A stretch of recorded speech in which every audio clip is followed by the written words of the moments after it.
details no ebeba ene anopay Accra House of Folk the Continental Club Masters woman sem ewa ha transfers no woman de mrantie mienum afi Kumase akopiem ewo enkran amrantie ben a obeto nsem ene anopay Medium Soccer Club you know can say one more Ivory Coast na one more prepare for the CAF Champions League one more so nsem ewo ha after beating ASEC Mimosa 2-1 up next ebeba na omoni team ben and ebeboda ben and am returning to Ghana obeto nsem Doma Aduana Stars womani abrepa coach Samuel Boadu womo nsem ewo ha na ebeti nkomam ewo ensem pimu after say wiki mu nsem bi owa edisa fata se enem ya san twesun tontobiem obate yebe konko fonkroso transfers audio details na eba update on Rodrigo Cascante move to Barcelona obate onsem afi oko Madrid asuya or say are you satisfied with his squad that is Jose Mourinho details eba ewo England no Community Shield the wait is over na Manchester City and Arsenal the FA Cup winner and the Premier League winner and Asia and now next week Friday league no proper no assassin La Liga 2026-2027 starts today na why and airborne name otina matches ni bi ho ya the honsem eba Enzo Maresca or say shoes na Pep Guardiola jatu no esun nemom with the back from the players and after team no penning for they will get there. You know, bam Mikel Arteta saying a friendly game, yeah. But them after say all training himself about the trophy and then now the motivation of Arsenal players at me across ahead of the season. You didn't come on Julian Alvarez and then Atletico Madrid moved to Barca. I want some to say Barca and I was say I'm with me tone now I'm players maybe if it works blow so now Ferran Torres details our Mark Casado oko helalo Saudi Arabia sika say and oko Barca suya omudimante weni afofro pi and abobo no a anopay yade eba Mr. Eugene Poku striker head of sports for Promise Media watena se dada otia konya kese num ose adwuma na matere ne ye enti lawyer na me pesa de me call watena se na me kwa ba me basisi a boss player abeto no boase na fame on team nom dia kanyina amode atoa so na on Facebook anopay Oyerepa radio Oyerepa TV Ghana Oyerepa radio Oyerepa TV Ghana ehokwa o messages nina fafa ho na yebatu ebuase akenkan de amount said yes ene said e fata boss player wa ha obekenkan nina ama ene anopay catch unuansem we have started live on Oyerepa 100.7 FM abusuam a weekend edition of today's post nina etimi atransinti yebakwa bana afedi akanyina yede ho enkomo dwumade no som anopay ye konko fon close nsamwa edi adenchete ensamwa ebumfum pa onko fon close nina yede ho nsam atu anim enne anopay kitikiti mampone bi wa ya na kansuo ya na kamburu pa yeba confirm munum nyina ama amra ya tu eboase na fe ya cheche nsam mu ye na wate ase sade se ene sade efota ene anopay kamehwen na yanko Federation of International Football womaso ya FIFA sam ana mikan mene wokasa sesia Morocco, Qatar, Egypt, Mauritania, Lebanon, Sudan woman nyina sa woman de amotai Johnny Infantino eti sa onum ade nipa obetimi ne team nom akọ bose asasere so ono ne obi a obetimi aboam ama kubatan na foreign ntuma pam etimi afra World Cup 2026 ewo United States of America, Canada and Mexico bia hu ye ene bibia ye owiase bia sika na ye enti se obi ɛyɛ adwuma na ɔse ɛyɛ sei na ɛde sika bɛbam ama mo a mohyɛ kuba tan na srɛ mo ho atɔm a why not ɛyɛ asɛm papa enti amo deɛ wɔn Tyson Infantino akyi sɛ ɔntoa so na ɔnya president ɛma Federation of International Football de nsɛm ɛto anim ɛnɛ anɔpɛ ɛntɛntɛm so yɛn FIFA so yɛn na afɛ yɛnkɔ England nkonkotin nkɔmɔ ɛwɔ England anɔpɛ Chelsea abusuam Alex Scott or a player Emma AFC Bournemouth Granom Rebecca Wasem Echo said I'm the kind of first bid Ako I'm a first bid no AFC Bournemouth Etimi I rejected sa bid no na ano pay diameting him Abusia Uko Chelsea Asuya woman say I'm the another bid beko this time a 80 million pounds for Alex Scott Omo GDSM Abedin I'm a AFC Bournemouth Sam I'm the Chelsea Kanukwa Ometimi Arejete, Omi Hiambo, and say Amram, Amaya Jumam, and Martin Nomaminko, Manchester City, and Rodrigo Cascante, Enzo Maresca, Omasuyam, Enzo Maresca, 18 come ahead of the community shield, and Central for anything Konomusansa, Rodrigo Cascante, I return you, na Rodrigo Cascante, Bobetu Yanum, say and a name SCHM, and I say Rodrigo Cascante Baye or Hageno, on anything. Come on, now or your player. Emma Manchester City inti said the transfer window at the end of the day. Players bet me a players bet me a call. Now for now or your player. Emma Manchester City and Zop Maraska we and on Busara say who players best 9 years at 15 more. Bernardo Silva Echo John Stones Cup Nathan Ake Cup and on say changes at me abba after the exit of Pep Guardiola. Masa players ni bi ho a won ko na de tere sam I was say am replace your mom and transfer window no ye open there empanifo din komo pi say am betimi I replace players a am betimi free team no osise players ya kan am team na say player na dwen sam oba free team no aya na edne say oba convince player no say ontimi entram eno ye Enzo Maresca na dia odi atodwam na ukọ na so ebie ma ose a trophy and a final enti ehun here ase trophy de masa obona ogia motivation se de banom ya na elsro enti community shield no omu cheating to say any other camper omuko akwakobo ne mrante nimsa game no ehun ehia say Arsenal so abaye rival kesio ningina woni say City andia Arsenal ema agency I was say enem omutime lifted the trophy no and ya Enzo Maresca now oko na suya on Rodrigo Cascante are in some pina to jam enti enra ewo ne press conference oh yeah your talk voice ni bi na your section of Rodrigo Cascante mra na Enzo Maresca ekasa afam boy no Enzo Maresca and Rodrigo Cascante. No, for me personally, it's a trophy. And when trophy is there, final is there, you have always try to win the game. So no friendly game at all. It's a trophy that we're gonna try our best to win the first trophy. Arsenal show in the last 2, 3, 4, 5 years that they have been always there. It's a fantastic team, well managed well coached from Mikel. And again, last year they won the Premier League. They show how good they are in this moment. But at the same time, we are City, and we want to try to to close the gap and try to compete again. First of all, as already said, window transfer is open. We can buy players, we can sell players. Anything can happen. I just saw Rodri now in the building. I gave him a big gag. He looks good. So we'll see what's happened. For sure, there are things that we need to do. Now, how many? I don't know. Can be 1, can be 2. Depends also if players they're gonna leave. So it depends really. But again, now in this moment, I think 48 hours for a final. My first final in this club. I will try to win the first trophy. So my focus in this moment is not about players that they can leave or players that they can arrive. The focus for me personally is just how we can prepare in the best way the game and try to win the final.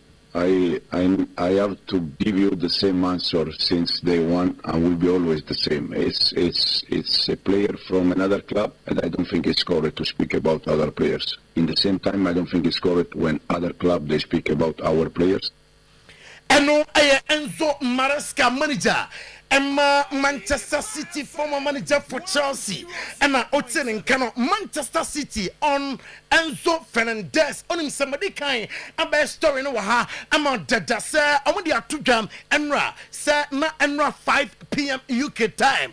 I was a City a penwa amucha 120 million pounds City and to me I'm for that amount Chelsea canon I'm for my Chelsea na de Chelsea deadline up hono deal a over and answer a possible from the team HMS store a possible a depend on Manchester City aton Rodrigo Cascante Saldinum etimi eto drape abusiam or chaisem or the boynom everybody by jumam ama Manchester City na Enzo Fernandez 25-year-old Argentine international remaining a player Enzo Maresca and they are two just ohianom I want a team num na ideal situation for City afi and say Oko City penning for us ya I'm draining some and Rodrigo Cascante entime entram na amwa team num entime confirm koranim afe ayu body and ka onside control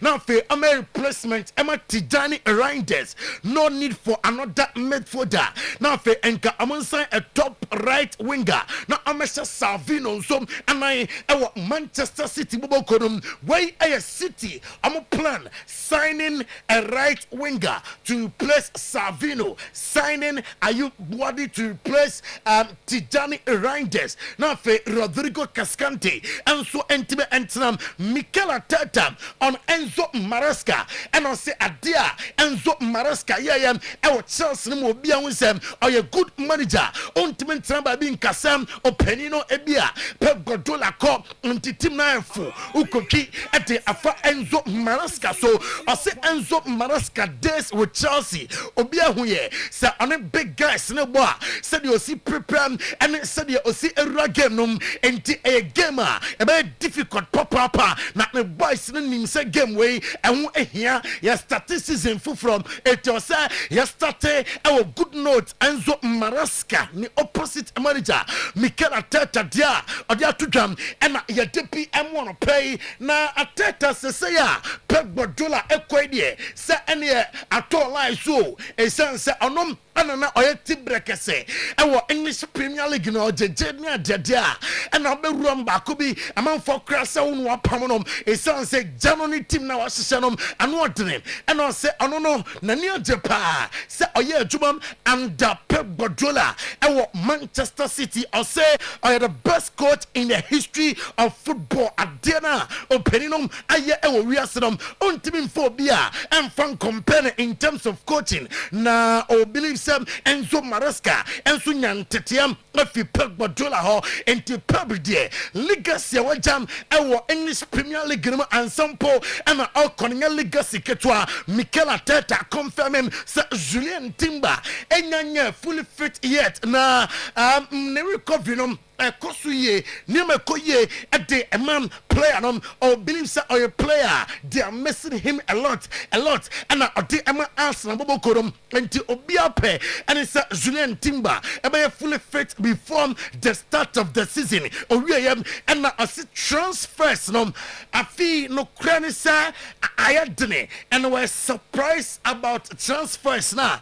I feel a cost £100 million for Morgan Rogers, not what is 75 million pounds. Now they are top Bruno Guimaraes. I see the price tagger a data plus no sunum yana emania no kakra and Mikel Arteta ne dia odi atujam Enzo Maresca Joba Oyesia ewo Manchester City and I say league beer or good managers ewo munum Ayana improve team a sansam sa uchi basa na shanum that is Enzo Maresca na o shaka siam our English Premier League numa e kandia chow sa wanya Manchester City with that star-studded side num aba compete ye enum aya Mikel Arteta etam nwaneri oye player Emma Arsenal Mikel Arteta ya tetem sa other teams edinachia amo twanim sa etam nwaneri ebebam ebesia kan Emma womom and and I say Etan Nwaneri a player Emma Arsenal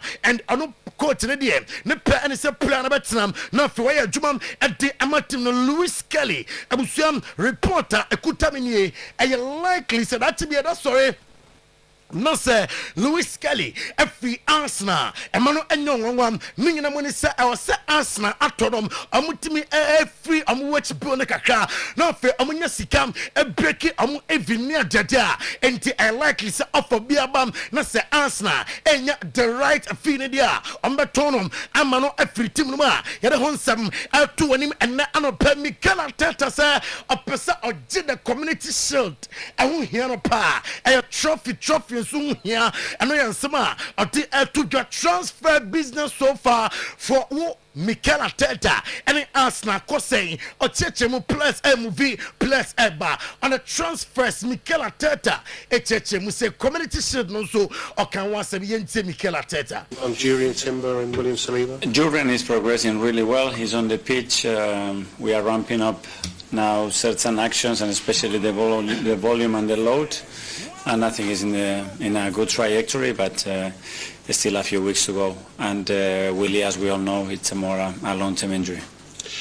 So he feels right to do that, and he's such an important player for us. So milliseconds? 1.9 million seconds. Well, 1.8. Evolved. There is a good way as well to understand what every player is feeling. And yeah, we are trying the maximum that we can to end up in 14 days, 13 days, in the best possible condition to compete for every possible competition we can do. It's big that we want to improve the squad, we want to evolve the squad in order to achieve we have obviously detected some areas that they can be strengthened, and that's what we are trying to do. In your Arsenal days, won it 4 times as a player. So the internationals are back, and yeah, we can't wait to start competing. I don't know whether you saw the... We earned it last year through winning the Premier League, obviously, and you can tell how hungry the players are, which is a good sign. Hi, Mikel. You spoke there about the Community Shield, what it means. Players come back, most of them earlier than expected, really fit. We've done all the testing, and they all seem in great condition. And the moment that they start to look at each other, I said, look at the squad that we have and what we are building, is a lot of excitement around them. Because of the different returns and the injury. The best version has to be on Sunday, and that's the intention, that we have the best performance and the best way to start the season, obviously, by lifting the first trophy. That's the way we have prepared the season, is for on day one be at our maximum level, because that's the standards for us. I know there's a lot of focus because the transfer window on players coming in, but we are we've had. And no, Mikel Arteta, or game that is Sunday. And a game no I baswa Ochemsa a person are winning the community shield, and the players are fit and almost great condition. Mum after I say players a plan so I recover ye and no I Mikel Arteta ahead of Watchnam community shield final. Nice Ukomomini City and everybody Sansamnum at 2 and no pay na Postcos a former player Emma Manchester United Postcos they are two job. Sir no Postcos no error nanka move to Manchester United any enea yakasaya enka onko Manchester United nemum enkobeko Manchester City akwakosia kan I see the last 5 or 10 years City and United na governor demonum asu papa na Manchester United onim say in 1991 youth player Postcos adwane United team nom na onim say first team debut onyanom 21st September 1994 first professional season 1994-1995 now a central midfielder Manchester United career nom SRCM 1991 to 2011 and then 2012 to 2013 after brief retirement. And I something about Postcos and Medi Amau and I play Jerry Sancho a professor of movie abroad na on Siakai a fee our English Premier League or a player na amount forward did yet I want more pass or deliver and Yama Amfa my Jerry Sancho reporter and second say I likely about returning to Borussia Dortmund and also abeko Serie A nom akwa kosia kan eno aye diamete ene anopay na Jomi Karaga ete atudwa sa Andoni Ariola se Liverpool for amwana said the last season ye hu ye an a slot eniema nkoye emfama no Liverpool no sa ena ye be hu ase Midford ne de obi anka ho asebo ase Liverpool problem no aye the Midford say o de ran Gravenberch be gira ho na okoko hia Moises ka se domu a ombe bully no the same anya ho ene ne processing enti awasam Liverpool a proper DM oba obetima jam finfiona ran Gravenberch no and after Dominic Zoboslai no am born na amuni bodom na am bossa o se the processing emwa emanen deliver emfa ema kodi Gakpo according to reporter ekutame anopay ene enkomama die ewa ne camp ene se kodi Gakpo die ne pe ene sam obesi akan ama Tottenham Spurs afi into player to the club amanya agreement adiaka ene sam ombetimi agree with Liverpool na fe okoya juma and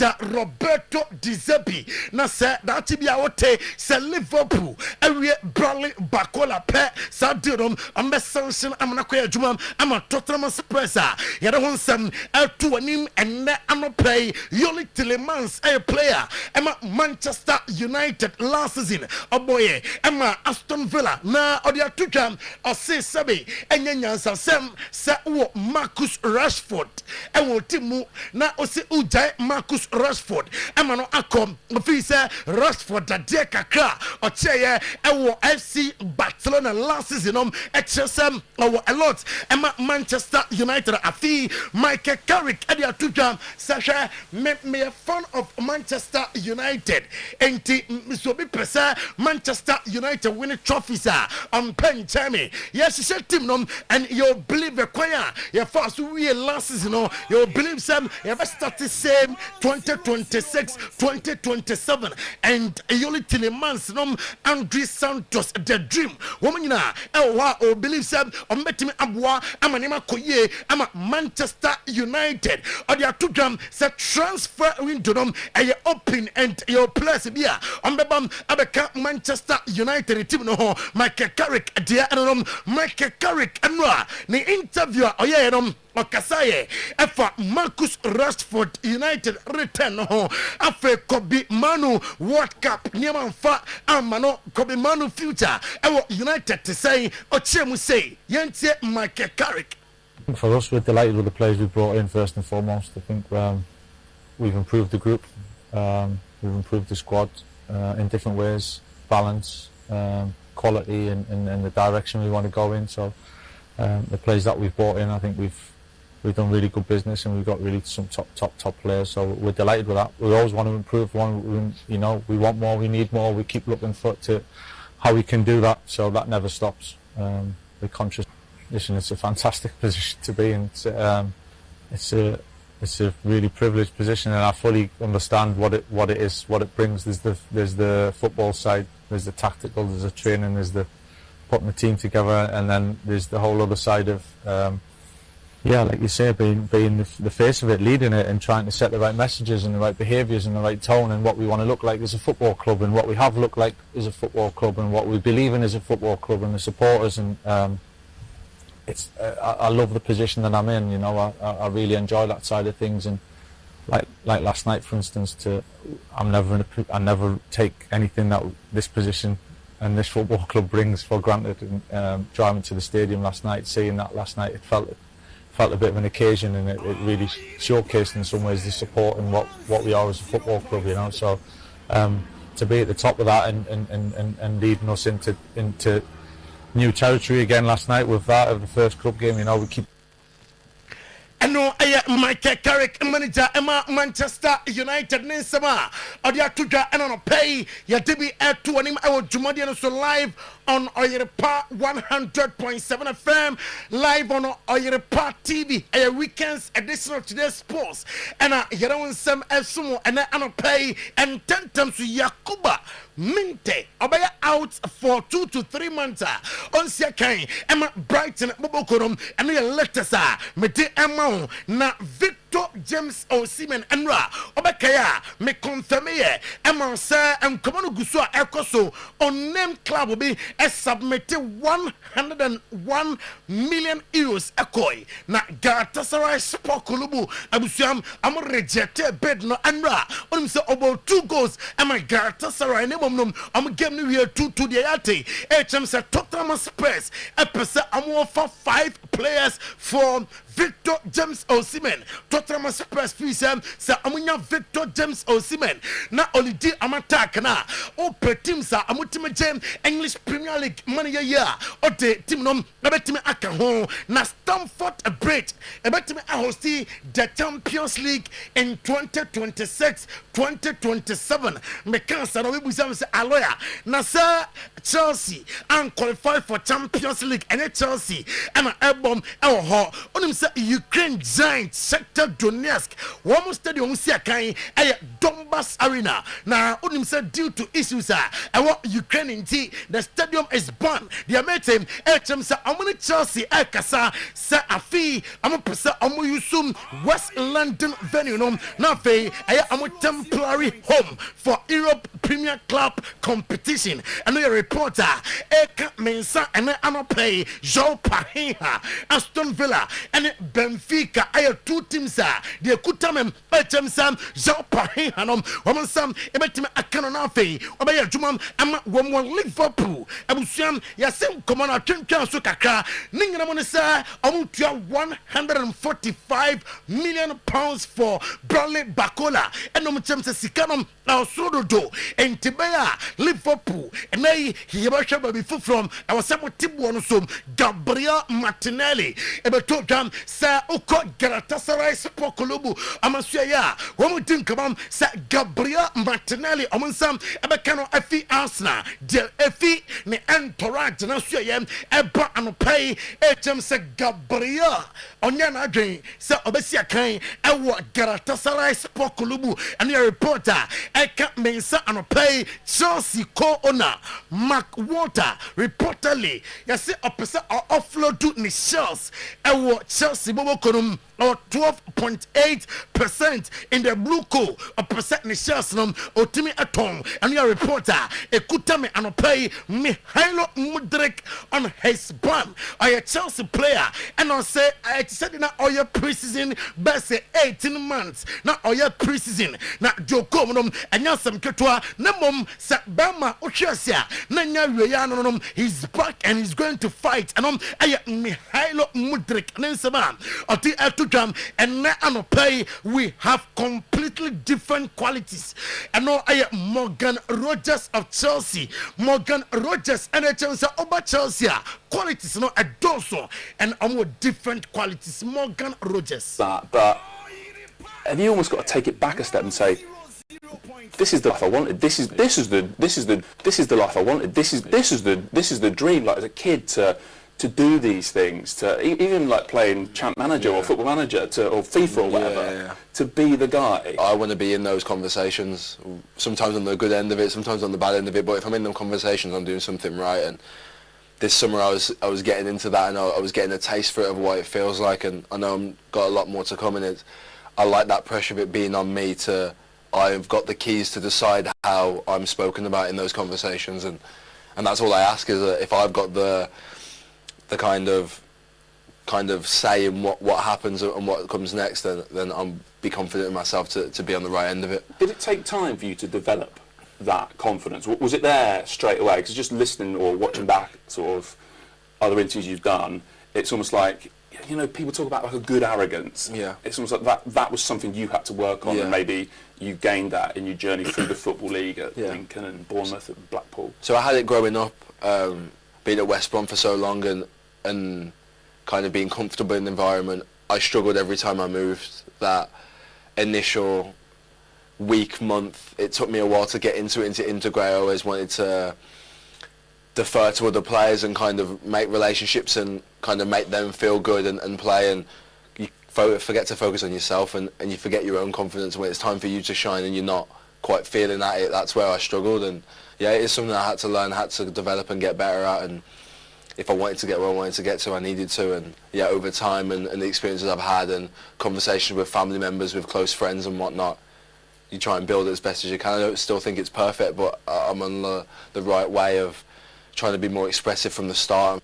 Since afi no kranisa league no abede league no be fe na Morgan Rogers and out in canon Gabriel Agbonna ho a criticize Chelsea approach I'm a person I'm a day Enzo Fernandez Efaso or set a transfer deadline day for the player. Our talk sports so and a Gabriel Agbonna ho and in same we buy it. It's a game of poker, isn't it? Enzo Maresca's playing the game there. I'm sure he delivered it with a glint in his eye. I'm like Gabby. I'm suspicious of this hard deadline. That's the information we're getting out of Chelsea. If the £120 million offer is not made in written format today by 5 o'clock, then Enzo Fernandez won't be going anywhere this summer. Do Chelsea want to sell him?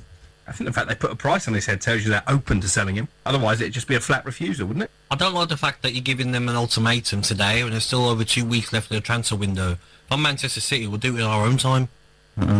It's a bit of an odd way of operating, isn't it? But I think it's borne out the fact there's a little bit of frustration between Chelsea and Manchester City over the whole Enzo Maresca thing anyway, because Chelsea feel a little bit as if their season was derailed by the fact that he had a conversation with them and knew he was going to be the manager of Manchester City this season, and that obviously upset Chelsea over the course of last campaign. They feel that it's cost them. It becomes a bit of a show of power as well then, doesn't it, in that regard? They've lost their manager to Manchester City. Do they really want to lose their captain as well?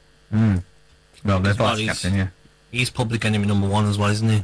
He's going to get a lot of stick every game he plays in. Just a little That's what bit, some people are saying. Like, should Manchester City, after Pep leaving, new season of a new manager, do you really want to add Enzo Fernandez, 120 million? Some will say a bit of negativity, even though I rate him highly as a player, but he is going to get a lot of stick, isn't he, every ground he goes to? Well, he's worth 120 million quid. For just an extra 80, you probably could get Leicester City. A brochure went out to prospective buyers yesterday, 8 pages long, produced by the City Group, 8 pages long it was, titled Project Lineup. It sells the promotions, the 2021 FA Cup, Lineker, Heskey as notable former players, Chilwell, Barnes and Dewsbury Hall as profitable trades. He never once... Now, Minfi Gabriel Agbonna ho ya call Lewis Hall.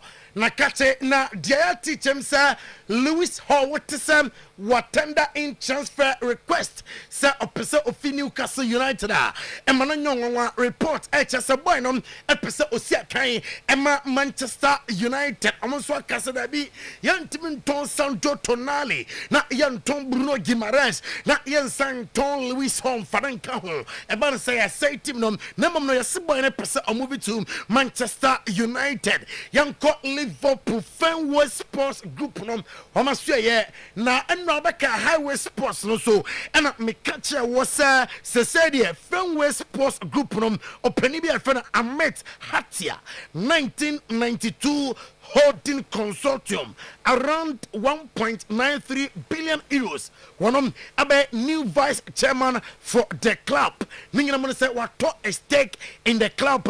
Name mo Fenway Sports Group for them. Ambeto so aye majority owners day-to-day running of the club about Fenway Sports Group for them 30% and I'm telling at home a long-term partnership and I'm say and yes 70 and I'm 30% of them number I'm 77 okay group I'm a ton consortium now I'm what links and I'm what club on them and come be so and entirely about Sika na Amit Hatia and I did to just say I am proud say I invested in Liverpool Football Club alongside Fenway Sports Group. Now I'm a percent club no I win the likes of Champions League, Premier League. Na nyama am I dead no I'm sound to so na you win Liverpool. Yes sanya man be and you Liverpool latest and media to him Fenway Sports Group emra I'm a 30% of the club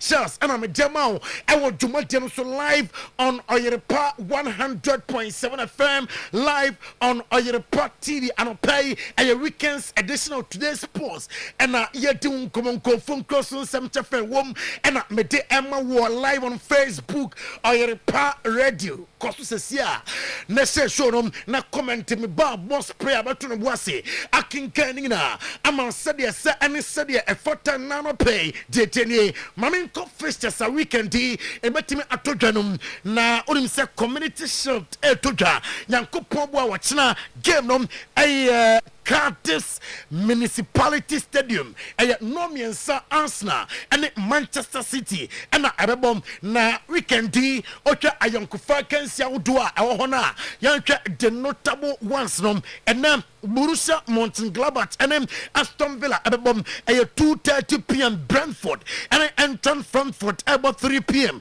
Brighton about Bologna Everton and Lille and Arabom Liverpool Babo Como 7 year and Etoja Tottenham Spurs and Hoffenheim about Chelsea about Real Sociedad Yano Kai Asset no to say Tottenham Yabanya Barcelona on the FC Basel at the Albany Nafe Nema Koye at the ama 2 teams nom ye ko Spain Nafe ya dim come I was Spain and pay na Spanish Primera Division Santander na the wait is over na enough games nom ebi ho yawo Deportivo Alaves on Hetafe at the Albany our Estadio Mendozorota and a game nom ebetimi atodwamafe otram Racing Santander and Villarreal at the Abosom Espanyol and Levante ebom way a games mensa and etodwam over the weekend Wednesday na games libi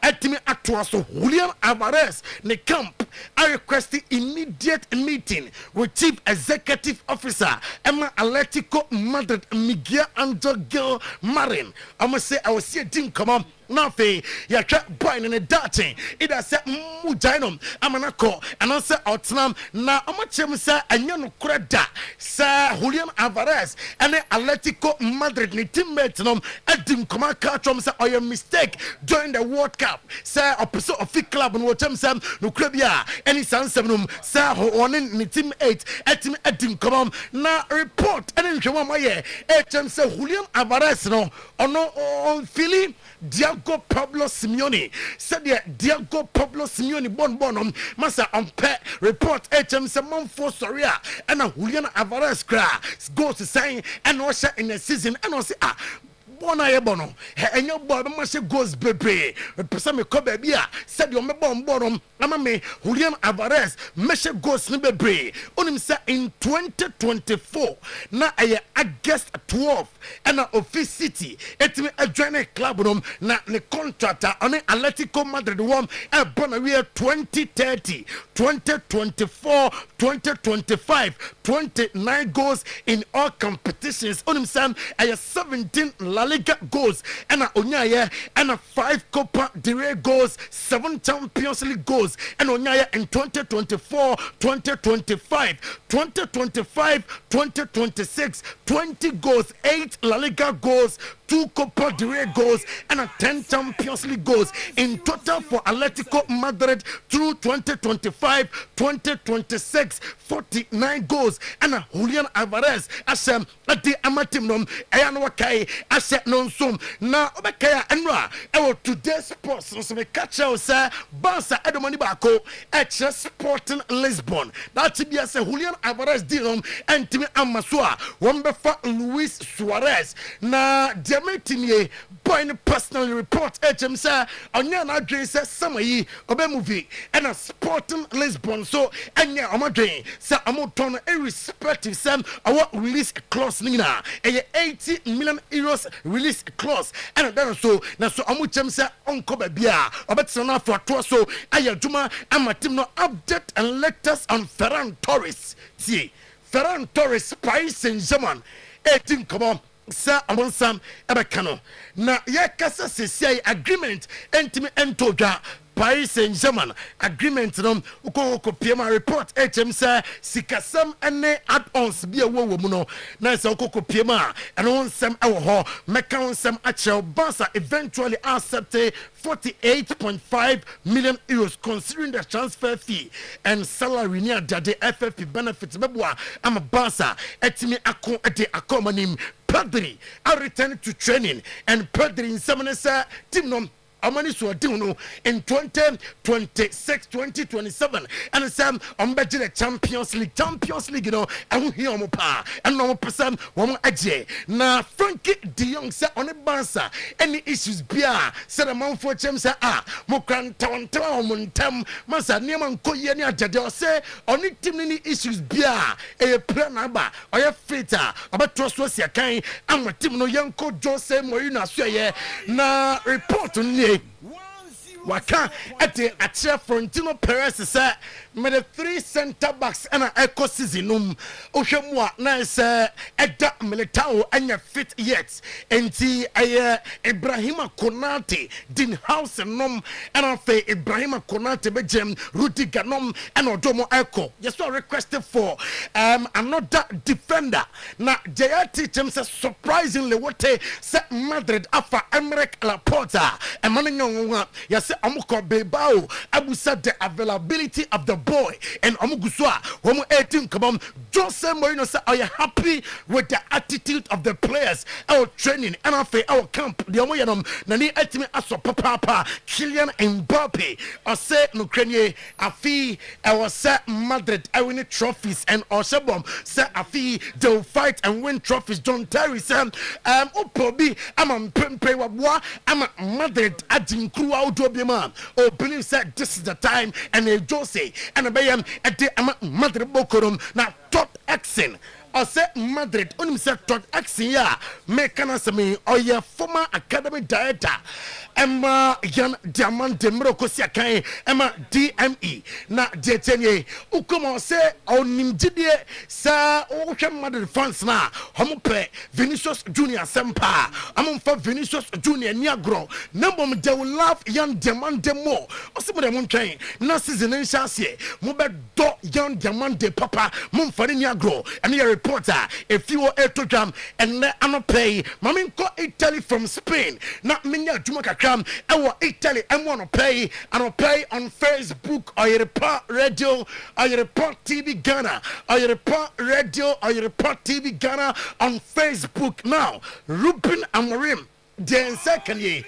on it Jerry Kadna meeting let us appear free mobile and say so we a player now when you're committed to the club now opesa kwa Jerry Kadna janonko na mesas now me here players our team num sister number bo and the baby our AC Milan num me here players me be implement me ideas no na report HM say Jerry Kadna I promise say that be share me say jumonum at the amount intenum meeting to between Ruben Amorim manager and AC Milan and of Jerry Kadna and your team sem I'm want to pay na surprisingly I say Rafael Leo wakachem penim forces offer be aba womontono and your reporter I can't mean son and then I pay Borussia Dortmund 18 call say Christopher Nkunku ambefa Christopher Nkunku na fe obaya juma edi ama womwom na Romelu Lukaku minama bowling goalie say are you happy so finally what me adjoining Fenerbahce from Napoli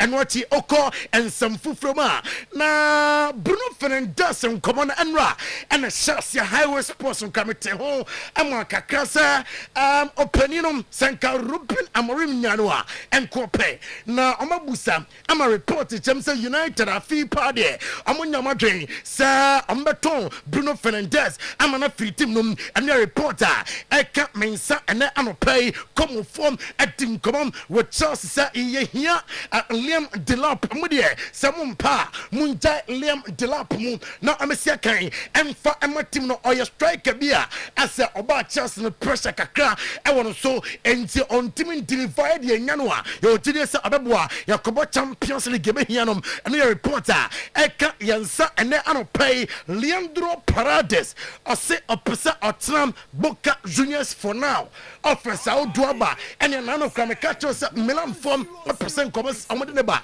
na ɔbɛyɛ adwuma ɛma mo ɔse da bi ɔno ɔpesa ɔtenam Boca Juniors na afei ɔsi akan ɛma wɔn wɔn sɛ in 2010-2014 Parades making a professional debut ɛma Boca Juniors in 2010 by PSG ɛbɛsi akan ma PSG ɔbɛkaya on returning to Boca Juniors in 2025 now ɔsi akan ɛma wɔn Fabio Capello ɔsi nyɛ no wɔn Fikayo Tomori ɛnɛ Ruben Amorim ɛne nje boy no ho ɔsi ne bona ɔbɔnom ɔgyidiɛsam ɛnyɛ sɛ bia ɔnyɛ good player deɛ ɔyɛ good player ne bom sɛ yɛm building fan firɛkyire dabi onim yɛ enti ɛna ɔkɔ Ruben Amorim asoɛ yɛ a ɔnyɛ danom ɛwɔ Atlanta soɛ no onim sɛ amalusu Jim City na report a yɛn sɛ kɛkyɛm sɛ ɔmotwa anim sɛ ɔmbɛtɔ foforɔ ɛde bɛhyɛ nanan na Said Kolasinac yɛte sɛ Shaka Ofon so dinakyi enti ɔmbɛkɔ dwa so na afei ɔmo nso ɛtumi atɔ bi aba Zan Suzuki PSG atɔ no na mmom ɔmode ne Cologne ɛwɔ Juventus ɔse ɔne issues bia sɛ ɔbɛkɔ akobo loan ama Juventus bobo korom and your reporter eka yensa ene anopay oko Germany Vincent company or say sounding penifone dim koma last season amunya happy a son said dinner amu epe the Champions League and amu a film a fee better nim se squad no be improve na fe amatim ade the Bundesliga na ekomwa ade fans in terms of Champions League so Sam etimi aka Ismail Saibari enra one Bundesliga club no media etin come that is Bayern Munich now they are two just any favorite position pa number 10 assistant said Vincent company ebanom said they are obon bonum efe omu piapia obonsa kwa no na ban finfi na bona patna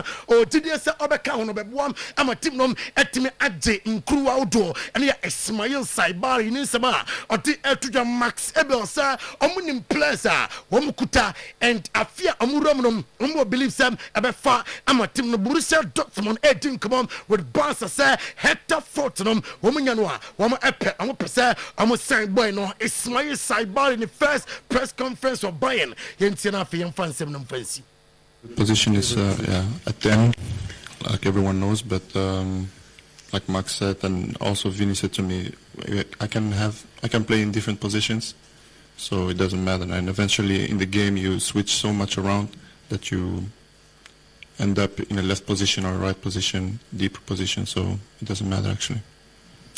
Dann bleiben wir Reihe 1, Julian Wolf für die Welt. Ja, hallo Ismail, auch willkommen von mir in München. That walk. No, it's true. I had some problems with my feet when I was born. My parents made a lot of sacrifice so I can be able just to walk and have a normal life. And eventually, because I'm Muslim, I believe in God, and I think it was all part of God. Vinny came that they played Ismail Saibari Ninsama if you were a boss Pierre and Hoydie the teacher him said the captain na obo ewo Olympic drama sen penny for J at their feeling sem omuchem say omo the transfer between nanim na kway fast so attitude or dana didn't that be we a captain we a sahina yen dasa subaina di enti amaje at the feeling sem Luis Enrique said the Eugene last year no obaje na fi wa better season no that is 2026-2027 Paris Saint-Germain manager ne dia and no belated birthday to Mrs. Esther Osei Tutu aka Madame Adrosa Oye Juma Elbo Sonche Ura Bank from a lovely daughter Valentina and I am a happy birthday and pay. And on this note, boss player, you just at the a month 4 months soon 7 SC and pay show number 2 with Mr. Eugene Poku striker,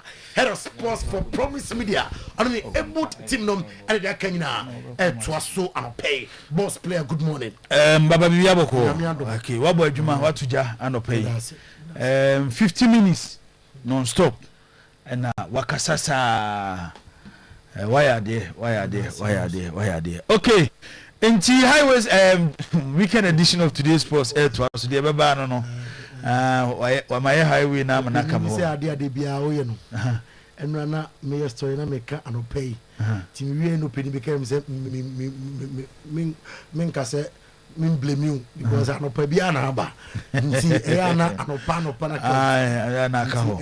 Okay, enti weekend edition of today's sports amanonin nsem and the sports lawyer Baba Isa abomoden ede aguo ede amaye no dwumadie no ekoso na no akonya wo ho se wo do messages eba 0241915555 0241915555 say SMS and as WhatsApp ubetimi ede aba anopai ayi benya bre ene adaje ene atimi akenkan mu nsem atimi ede ama asembisa bi na wa ni nyina betimi ede aba saso na betimi do voice note afa the same number 0241915555 messages no betimi bi eso afa Facebook search for Oyerepa radio on Facebook also the farm anopai benya bre ene adaje na yetimi akenkan ede ama YouTube so Oyerepa radio na hoso betimi do messages afa anopai ni nyina no yebenya bre na yahwem etimi ede amount eti sports player say the way La Liga starting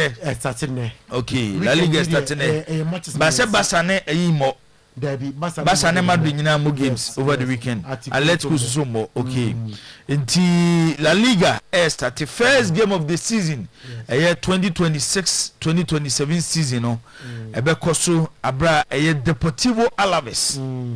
Deportivo Alaves omone Hetafe and ebo first game of the season was the Spanish La Liga eba so 5:30 and as a game we eba so na afi 7:30 udwani Sevilla na Sevilla and Rayo Vallecano so edi ACN Deportivo Alaves omo and Hetafe and BBA Spanish La Liga no ano unim se Dutch league so yene Dutch league so yene and so baso and afi England so kwa championship no and so sha se ene na game afi bia no ye di bia Premier League na no Community Shield na me yad mo china 2 p.m. awia no mienu na Arsenal almost in Manchester City edi ACN ewo Wembley na sa game no ebetimi abaso enti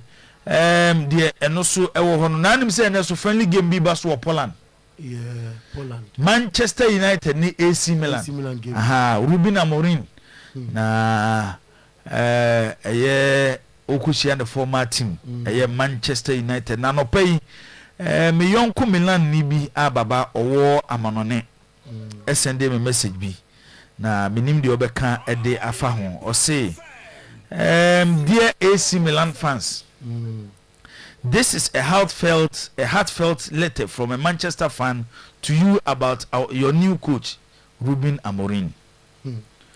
First, he will clear out players who are not technically or athletic enough to play in his system. He loves runners and hard workers. Secondly, he knows the type of players he wants in his squad, and he doesn't care about fan favorite players, but trust him because he always seeks to put the club first, not individuals. What you say? Or say Ruben Amorim no. Oba odi kan hwe club no de oye beboa club no on hwese player we na supporters penasem nti ofa we a on say Rafael Leao wa communicate the Mameland for say Amorim say Rafael Leao nye part of the plans but the entire Milan for am abonten say oye omo asset kese player omo pesa kese de fintu omo de kokan kukumu a ne bo ne beba fom afi o say third. Some Manchester United fans hate him because his system wasn't always winning games, but they didn't understand that he was clearing out the broken culture that has held the club down for years and fixing the heart and soul of the club. So in his famous words, except to suffer for a while, at least the first season. Until Ose Oko Manchester United no, Ruben Amorim. Oye na adwene say obeye system a obehye ati so tumi se we the Ruben Amorim system na ohye system na e check akra nti first season there obaji atumi se obesofa Bameland there ye sofa first season obeko and the system ebebubu say ye bebo season we ni qualify Champions League debi wo dey was starting na wo dey be 5 matches bi on fan sheshe ni team and the first 5 matches kwana wo dey nkoyi a ye betina se they do be November mu wana nyoma nkoyi a aish system no se munya bo yebe yi no baba yebe yi no okay I say obe build the club no culture wo dey nyoma na ochocho no I for say fourth. Many Manchester United fans are angry that a club as big as AC Milan offered him a job when they expected he would be relegated and never manage a big football club again. And that in less than a year after leaving us. So don't mind all Manchester United fans talking bad about Amorim. I feel I say, fifth, put pressure on your club owners to back him in the transfer market, because as long as Amorim gets the right profile of players he needs, AC Milan will not dominate just in Italy but in Europe for a long time. Please always back young manager. He knows what he's doing. Amorim is a good manager and he will get the Rossoneri competing for the highest honors again and the San Siro buzzing. Manchester United fan bia or say Odebre AC Milan for but we Milan ni send breme but message with Manchester United ni Troy by Milan ni na or send breme but no clue woman say eduru November na ontimi nye bibia dia baba away yani abre away yebe yi no o yebe yi no samfanko a November ne nko ya Amorim out nti ene obo against Manchester United when him say Manchester for be hani mu say obetiti team no obetiti team montoma no de so pere mo nyama no na say ya iguso ayeto say o see ma play eja players kwan tie dey say to biba na oba team mu na say obiti say nkuku o dey say one start kura na o te bencha aye obema nkura hye wum o dey say nya na kwan manako ye ja na kwan ye manako ba November there aba Amorim ni ntimi nye mistake na munya abotre man na se November yenya abotre nti eno so ni de ewo ho a ebehwe Enzo Maresca ono so say obo ne first game for Manchester City nti ehwe de ono so e de Manchester City be against Arsenal o say nya friendly game there be na se wo ba na ese wo di kama supporters no ayi be ahoto so bi untimi nsore prekope na abebo community shield na bia Arsenal for asu no mu kina to 5 hey there be NC nti Enzo Maresca ono so Manchester City coach no nyame ya aduma o kina obo the first official game for Manchester City preseason why there when the preseason and the best player of preseason no Antoine Semenyo yes the best player of preseason nti o kina one Arsenal omoye Premier League defending champions na ebebo said Semenyo we season no sa no ehwesebesi akọ onim se enu asoso minim so he club yonchi yes amoni Monaco no yeah Coventry ehye Monaco 2-0 na unso ya assist yes o assist na abrante no baba onye izu ofa ball no wo finfi wo mriko de ball ni tu no yes and the best one they say one of the best midfielders in a coaching of Frank Lampard. So obe add a lot. And when it comes to say you develop talent, players or more potential, young players. Ope coaches are recent years England. What me identify those players I am more pa Frank Lampard ka ho. Nti ono so enra na enyoma eko kama. Obi the message aba semen chiao anopei. Ma menhwe em se wamfani din anka ho. O say hi. Baba Isa Locatelli was a transfer window neighbor na by still yente Locatelli ho asimbia ewo aha. Good morning please, I'm Yima from Tepa. Go Enzo Maresca, go City. Okay. Ono so there our day aba eno no bacho messages mo de ba momfa mudin enka ho. where you fear dear but my friend na yenina no. I say please, where is Lodamwa? My name is Akwesi from Accra. Akwesi Lodamwa we pra uguso ache se obobo an ho senyoma ne ho betimi atono. Ebia Lodamwa mse waba ntema ye be November mu ho. Ena Lodamwa ebetimi aba. Okay, eno so eye de wo ho eno no. We say hello striker. GPL is just around the corner, but nothing is said about the TV coverage. If the same Adesa is going to give us the mediocre coverage, then I'm sorry, nothing is going to improve. We don't want the situation where a live game will be cut for talented case show. Such attitude shall not be entertained this season. Alan B. Edifi Bichem ena Odessa message we ede aba. We so hwan or say my name is Esuo Kwabena Bates. Kwamena Esuo Kwamena Bates from Sokoban Apaso. I wish my darling club Liverpool the very best of luck in the upcoming season. Ono so there our day abeka ho ene anopei ewo eye dwumadi no so enonom. Sports Tiger Amuzu. This original. Original FM Tiger. Ya chiao anopei. Or say wow, fantastic presentation by all standard from Baba Isa. More update on my heartfelt club Manchester United. We FCL Lasky or this free session be quite low cost. Or the message we edi a free hour day abba. Me who say Afrani Isaac the message be aba Afrani Isaac the message ba. There's a Baba Isa and or the message ne eba ede amano. Okay, you guys are doing a great job. Okay, God bless you. More strength. We if you pour agent or no and now also the message we ede abba. We say good morning striker. Please update on Rodri to Barcelona. We finana machisku achim aye Eduasa and now Odessa message we a free ede abba. Rodri the nomuguso Basa edu omo third offer ediko na ese okikani nyina abuma around 75 million pounds and Barcelona for the come see we there omo gitumi say Manchester City for omo ebeso say sikanum ede ama omo anso mu dia na ese Rodri na no mse next season obeko as a free agent na me ready ade ya match City for no pay for no there ama dwen say Rodri will stay. Emra Tijani Randers Ekono. They will get Ayubwadi to replace Tijani Randers. Young ready and also Ebeko. Hello, good morning. I'm Ike Chuku from Moray. Okay, I want update on my team Chelsea. Baba, I'm on for some for Chelsea stories. Man, I'm saying, but when I am Hojuma, Neja Real Madrid, no. Na for Chelsea semnebra for Chelsea sem atani about fresh yogurt Baba Isa open Real Madrid semdo and obi otie me story is be you say ma satisfy we are Chelsea for no complain.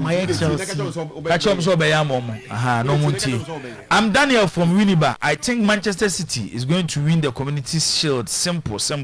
Sana wajune yo omone Arsenal na Ebo. Nti ho nsem yebe hwese DBC ako. I'm Freddy from Efijase Asokore. Please, how far with the Rodri deal to Barcelona? Yaka ho asem se Barca edo mo third bid eko omo twen se Manchester City ebe respondo to oye omo third bid no enura so Chelsea ema Manchester City 5 p.m. enura se omo mfa eye bid we do mo tweskana to 120 million pounds for eye Enzo Fernandez na City for MF eye Chelsea but eko eye Manchester City still omo ogidie se abrantie and din ede Enzo Fernandez transfer window nimra na wie no na omafa no a obey City player say Chelsea for tactics na no de bo mo wonim say Enzo abra Chelsea ko fa na free Benfica no the Chelsea for ye ne say omko Benfica for so ye no Benfica mo deadline yes Chelsea for few mo but transfer no window ne ba be close ne be ka some few days and Benfica Benfica for pressure and J Enzo ne buy Tisa na Manchester City for some be omo boss the entire Sadi we bit me exini say and pay Chelsea the 80 million euros a for Alex Scott. Okay, from the 60 koi and Benmoff Alex Scott and Benmoff say what the 60 koi and reject so the 80 for Alex Scott. Hopefully that the boy will leave. Neskania ne gu no matam gu ma account no dia mo ba ma na say. I do dia e bit mka chichim. Okay. We so every wine we every Kwadus inside Sefi Wenchi ho eno the message we every day aba. Was good morning boss, you guys are doing a great job. I'm hoping Manchester United will destroy AC Milan today for them to sack Amorim. Next akwana message now Manchester any message no the Bremen Milan for no crew. Yaw that's what Manchester for them. Omubenya ka Amorim no anka watete anka wasai ka wokuchie bia be third division team. Ewo AB I'm say Manchester for kakra bi na still support Amorim. Te says Zakito. Oh na so wababa me coach there. Say na maka cho say by November na you hu bibia Amorim out. I say greetings to my wife Eunice at Sefi.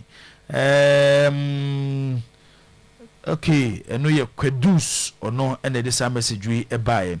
We say I'm loving a good morning watching you live from good luck to Manchester United. Also there our day Abba no. I am Demon from Akumadan. Please more update from Real Madrid. Real Madrid the Babaisa Eddie Bibri Eguo Eddie Amaye. Good morning. I'm competent from Kumasi Hensan Estate. My regards to Babaisa. He's creative and innovative. Maresca will shine like a morning star. Okay, Ochina. You better Maresca, so be shine like a morning star. We also today is weekend. I'm poor from Accra. Today I need 5 hours to stake 1K. Okay, Yate, why? Juma shall say, I am a Jedu from Kumewu. Update on Manchester United. I'm saying Manchester United who asem Solomon Edifree Accra or say Arsenal no size we win tomorrow. And also the our day Abba no. Mami enhwe. Okay, mami ni WhatsApp dia kakra info na afi danger man enfa headlines nimra na yakọ amanone kakra aba na afi de ohoso no yetimi ede atu edwa o say hi Oyerepa Karim from afase bon hey wakai na afase bon Hala Madrid ono so de a ode aba eno no mebi atwam na mena na ba onna na eye nurse panyini ewo ho nti na yekọ ho na minim se na enwoma asesa baba kane ni ho ekwan nye minim se nti minim se ene enwoma asesa kakra ozei David baba na nye da easy ti yemakwan a na yekone ho e wa afase bon na ye community I'm say clinic na baba na situation no enye easy na enye easy say ye da ho ahoma anajo ebia be 1 am na ye de eye titi de na fe ne lantern no bubu aha na ye de boye punu adaya awaka obi nti ese me nana no sorry na odimnika yes e wa afase no ma so sa ayi lantern no mo de yes omo de be heme nana no se de be obe sorry akonto okwa na ya soso lantern yi digina ho na oje awo Ghana no baba ahade mutiye o se wokọ ba bi pa owurebe ho nti ne du me bia na ye politicians na na mani abre no of course onko ho edru elections dia ho nyina mutimi kokoye campaign but we are no moja ho. Good morning boss, could you please update me on Vini? Is he staying at Madrid or leaving? Watching the show live from my with my wife, Mrs. Tebi and Betty. Robert Tebi Edifree etimetim tebu me de abana se wo tebu ya asnani ana wasesa utima wo unim de ekoso nyina watena why Tebi. Good morning boss, I'm Daniel from Adesina. Okay, I wish Liverpool all the best in the upcoming season. Daniel Yedase for your message this morning. We also wine greetings Mr. Long time do yaw Edifree Asare. Brian mete wonka ache enkan ena owo. My name is Alan Swaza Jumbo. Manchester United will win the EPL this season. Odifree Aguna Odoben ena ode aba in the central region. Ehona oheye edi efi. Good morning or your passports. I love your show a lot, but for today I'm having a problem with my boss Baba Isa. When he was calling out for the notable friendlies for today, he didn't call out my darling club, Manchester United facing AC Milan, and I didn't like it. So next time, he should do the needful. I'm J Dapper inside Anaji. Anaji. Esen crime before. Anaji Takrade. Okay, Anaji estate. Okay, Takrade. Okay. A hono day a free a day. Aba Anaji de Takrade de nese. Ma Jane. Me mame. I also Anaji Takrade. Me sure say no pe o he show no. Nti de ono so a day abanono. Good morning to all my brothers.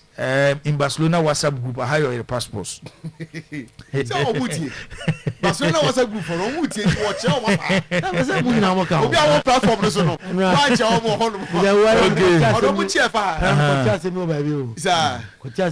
Messages me through. I'm catch him so we are me basa. I'm catch him so we are basa. And you know correct. I'm so we are basa. Obi abekasa bi ana say. For what you transfer. I'm say. Obi onim was AC Milan there.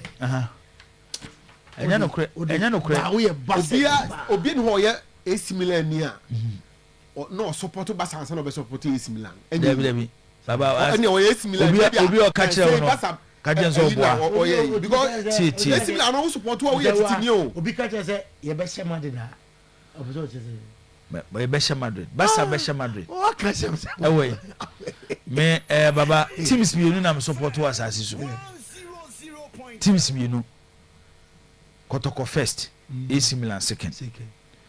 But a chain number 5 Chelsea count. Chelsea Mr. T support to Chelsea bear 95. Mourinho time. Debbie. Mourinho mom support to Mourinho de send them. Mourinho time in Chelsea. Debbie. Timer. Gianluca Vialli will rule it. Omo call Chelsea no. Na me call Chelsea. Okay. So tell me chana say. Until Mr. T support to Chelsea 1995. Mr. T support to AC Milan 1992. 92 yes nti enye na me bi di AC Milan achi so atire me ka kire no ba o doka krama Barcelona nipa ya de osa yi edu time no bi ya de a why me mo na ba so atire me kire say o ya de dia na ompe Mourinho asem sese ana na me mpe Mourinho asem na say Mourinho ba ma di na o Mourinho ba bi o be de na o be ka say me mpe Mourinho asem oh boss asemu a mo kan ya ne mo e ba choma men kan man for messages for WhatsApp si wa. Good morning to all my brothers in Barcelona WhatsApp group. Barcelona, we are back. We stand on our feet. Real Madrid versus Stanwell. We are back for La Liga, our Champions League. Thank you. I'm Emmanuel from Ablukuma Uduman. Baba danger say enwa no. Okay. Ono so there our day aba eno no. If you dear be waha, mame enhwe. Good morning, striker. I wish my lovely club best of luck this new season. Arsenal, always the Gunners. Greetings to incoming MPP Eastern Region Chairman, Honorable Jeff Konedu. Na say Jeff the one etisu dada. Ana onim say Honorable Jeff Konedu. When the she no wafa no. Oh, okay. Odumtuni when the she no wafa ene Jeff Konedu. And we every teacher holy wise or the free room and or the message we about teacher yada say for your message we every dada cash amankwa there say boss good morning please one baba is to bring Chelsea stories else we the Chelsea fans will advise ourselves once one match Chelsea for them or more ebo efu anopay obi say baba from Bachombusa question I say good morning to our passports. Boss, is it easy to score a penalty? I'm Prince Parker Wilson from Domahin Crew. Bafo Obuse Yasemo. I see is this so better penalty? In the and easy. Okay. And no see any do the abano. Afran Isaac men worry about this in the amount. O say e binu too money look easy. Okay. Say MPP elections in the course ne. Ekoso ye menu amete say injanshi biaba and oma fa okay me de me interest you know and the elections ni afo me interest you know me interest we you know pacho me interest ne say Ashanti region chairmanship position no we ye delegate Kotuma Kuka Chamakuka Kotuma Kuka Otuma Kuka ria first vice chairman no Tuma Mofa Jantoa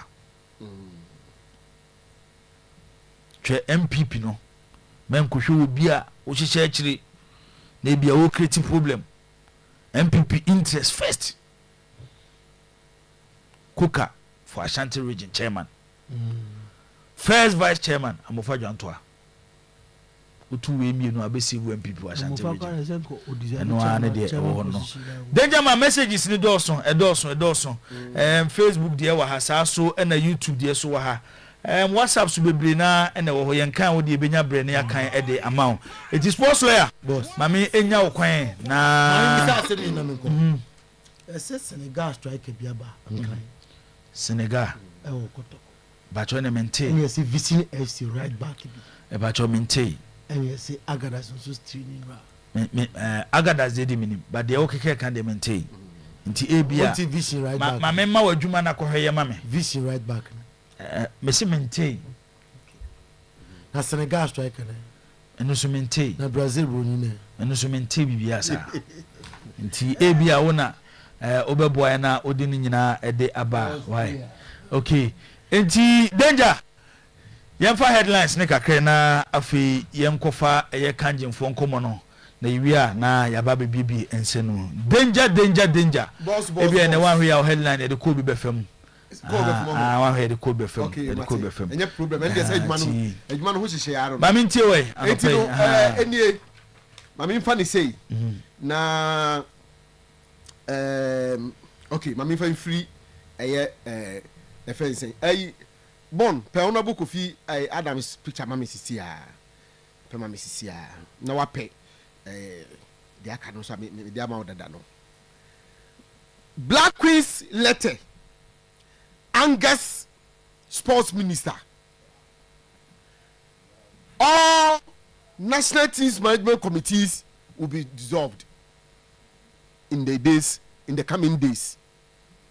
Boss, now no na yen na yet hand discuss say Black Queen's letter on the Bible and say abandon do moka winning bonuses ne per diems ne de keka ho nyina yentu aye. And as sports minister so edi anu ye bae boss information e tete kire say sports minister ebe dissolve all national teams management committees no from esro ebe si from condemn ebi abeko eba mo details no ho any the new arrangement on person mo de ba no me de eno so ebe abeka ho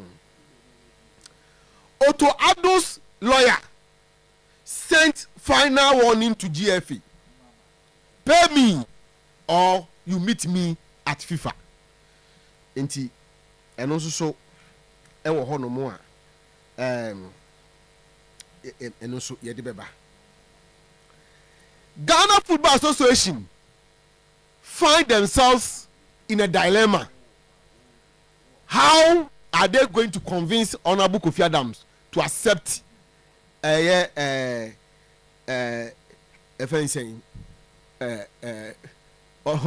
dia to so mami bon thank you Desmond Ofe CCA they find themselves in a quagmire because they are bent on appointing Desmond Ofe at least for the next 2 matches na sene be on be convince Honorable Kofi Adams no e na CCA aye ade a esense wo mukom nti eno so e wo hono mo a ye de beba na chese eno ano no. As it stands now, we need to work around the clock to get a venue for the under-20 tournament. Bon, pay am for anka picture na to suma me na pe Kumasi na Accra Stadium. O say sisi e under-20 tournament na Ghana akwaji se be host no. Sisi e no e say ye papa bi e be host wo. As it stands now no, e say nya na eno no problem bi o me ti say NSC boss ya mpofanka say efi na an consult no but say country bi ko bedi for tournament e ya ban ne ko bedi nya efi ne ko bedi ana meboa even though consultations cost between efi ne but aban no ene de ko say ye pese agi tournament ni host nti be den na obeka say NSC for no munya we say Ghana akoje eye under 20 eye African Championships ye ba be host na oba bonten abeka say yenye ready say be host tournament no eno ne boss eno ne asemo a abasisi a ye nyina ye no yes so esense ye kuma yentimi hu sene a ye be kanafa ti see eno ne asem kese asense ye kuma yentimi because eba ne sa na ekire say aban ni nim bi no because say Director General of National Sports Authority any mudia ekire say aban nim hu bi no I just say be a minister no nim na wa mo Director General manim yentimi kwaji ntum so a yam musa no because on the he ye various stadium no esoma yen status of the stadium on the nima eso ka say okay yan kwaje the next 6 months the next 1 year the next 3 months the next whatever you betimi aye stadium ready to host it and as say we complaining ni some no kan ya die no de kasa no okay nti boss e ho asem wo ho no mu a ye ba na no so no ya ba beka edi ama obi anso so etimi atibi na che say no boss after yesterday's friendly between Black Meteors and Vision FC, both Menzo and Tinkra were impressed with what they saw in Emmanuel Sanja of Vision FC. Boss, Onye. Okay. Yes, we're right back. Now right back, Hono. On say if you ACL Muneba, the Obono, if you Lord Amoa. Lord, Lord Nebo right back. But the other guy is this Shaibu. No way, let back and answer because so what's a right back? So no more catch me. Now the way you want but you're right back. We're right back. No, the way vision. I vision. You're right back. Sanja vision. Oh, omuko hu no mani agena ho say. Okay. Enti Abranti o kana asemi. No Sanja no. Yes. Democracy here. Democracy here. CCA. CCA neto because mensa kan message we no mensa kan no 8:23 it is 1 minute na about 8:24 just 1 minute penny something message ne say from the way no Messi ko no Emmanuel Sanja right back of Vision FC right back yeah na wotwe e babesim which e be sha say the free juada enkwa nkonkosi efiada de na kotokoni Vision awie kotokoni na awie yes na kotokoni Vision awie enti me ba cho we story need them enti ene videos na e be ye ho adwuma de ama amanfo no monfa eyi Emmanuel Sanja no so ka ho na e ba ya ba be enti we de baba for edem oko currently on national under 23 we say no so many vision boy ombo tutu think an menzo su ko hebi yeah to mo hwe na se ka bi we dey o ba solve problem no yeah so on say think say on players on be to solve ni senior o person about the ball on ba to suit senior about the ball no okay enti oso be so no still o still awo so o hwe mu also best one so we dey on boys about about mo atibi yanko yenim boss danger Messi flew from Kumasi to Accra, medicals booked, 5 years contract on the table. Now the battle thank you when I was money here 0.7 and runner we see you president of Namuru who Kamarat yeah okay or only akwa no pay you who Elijah can be hey what buy enya awudu su na ejina mu awudu eboni Elijah can be buy baby Joe Ishak tete I change regional so other so chairman I say enya use the ejina we na bright ebo Taylor so no ejima e ma Namuru sir Namuru for no bi no oh okay Martino as official of Namuru sir toji akatua Namuru di ejuma no say nya ye bi eno me hu picture time I walk board the flight yes ekwa Accra no na oni Alhaji Akambi yeah na oti flight ni mutu so no but so safa oti flight ni mutu so e ma born yes Alhaji still a transfer no mo na bet my transfer wa house who be Alhaji sin because Alhaji no to come to Kamarat no MD no nim Kamarat ba Alhaji di on oba on Kamarat trasia na say ye we nkomo ye oba ye no fa ndi koi o say na ni 3 December sorry say house officials best to me Kumasi number na me nim say boni for no no moko in fact I don't pay na wo ka kire me say boy you Kamarat me ko ka say na kra nko obo me ka Kamarat ebo me o se ne papa de ne bre no kra na 11 years akra no nim say July ya no nya 18 years enti we dey akra kitikiti kra eni hey to be play no go fu yo wow the be dia no eba cho ayi ade we die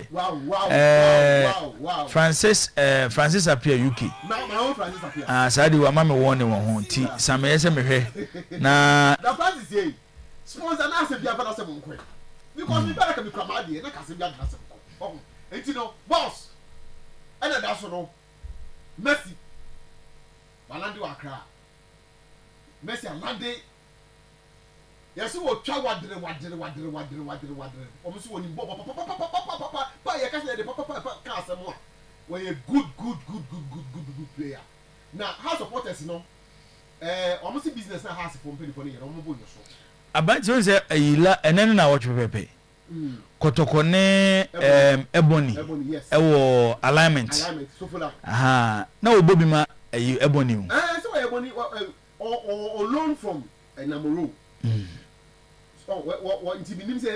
na agora wodin wo game na sinanya agro ketwa but when you say how supporters ni bebri na so problem recently with players has formed from the lower division the picture na dia to so no the picture only has just crashing that who comfort their son crowded that the picture na dia to so no boss has for ne say omo partners ne say say on be form players ne the code ya age no as a players o ma fa but to help our plan has just ne fata no so we the AI but fata no say omo dia so no o yan go fata no papa o be o be dia bro was I feel mo fa video ne nto so na ye hwe ne kakra minyaya anka me be se me ne camera din komo on the show mo mpe camera at mama na me misa ne questions kakra bi anka o ma kanjin fo ni wi a na ka mo ma ye ne camera at ni komo because my nyaya ama kanjin fo na mantemu me fa so me wi kanjin me me ba me bo me voice o see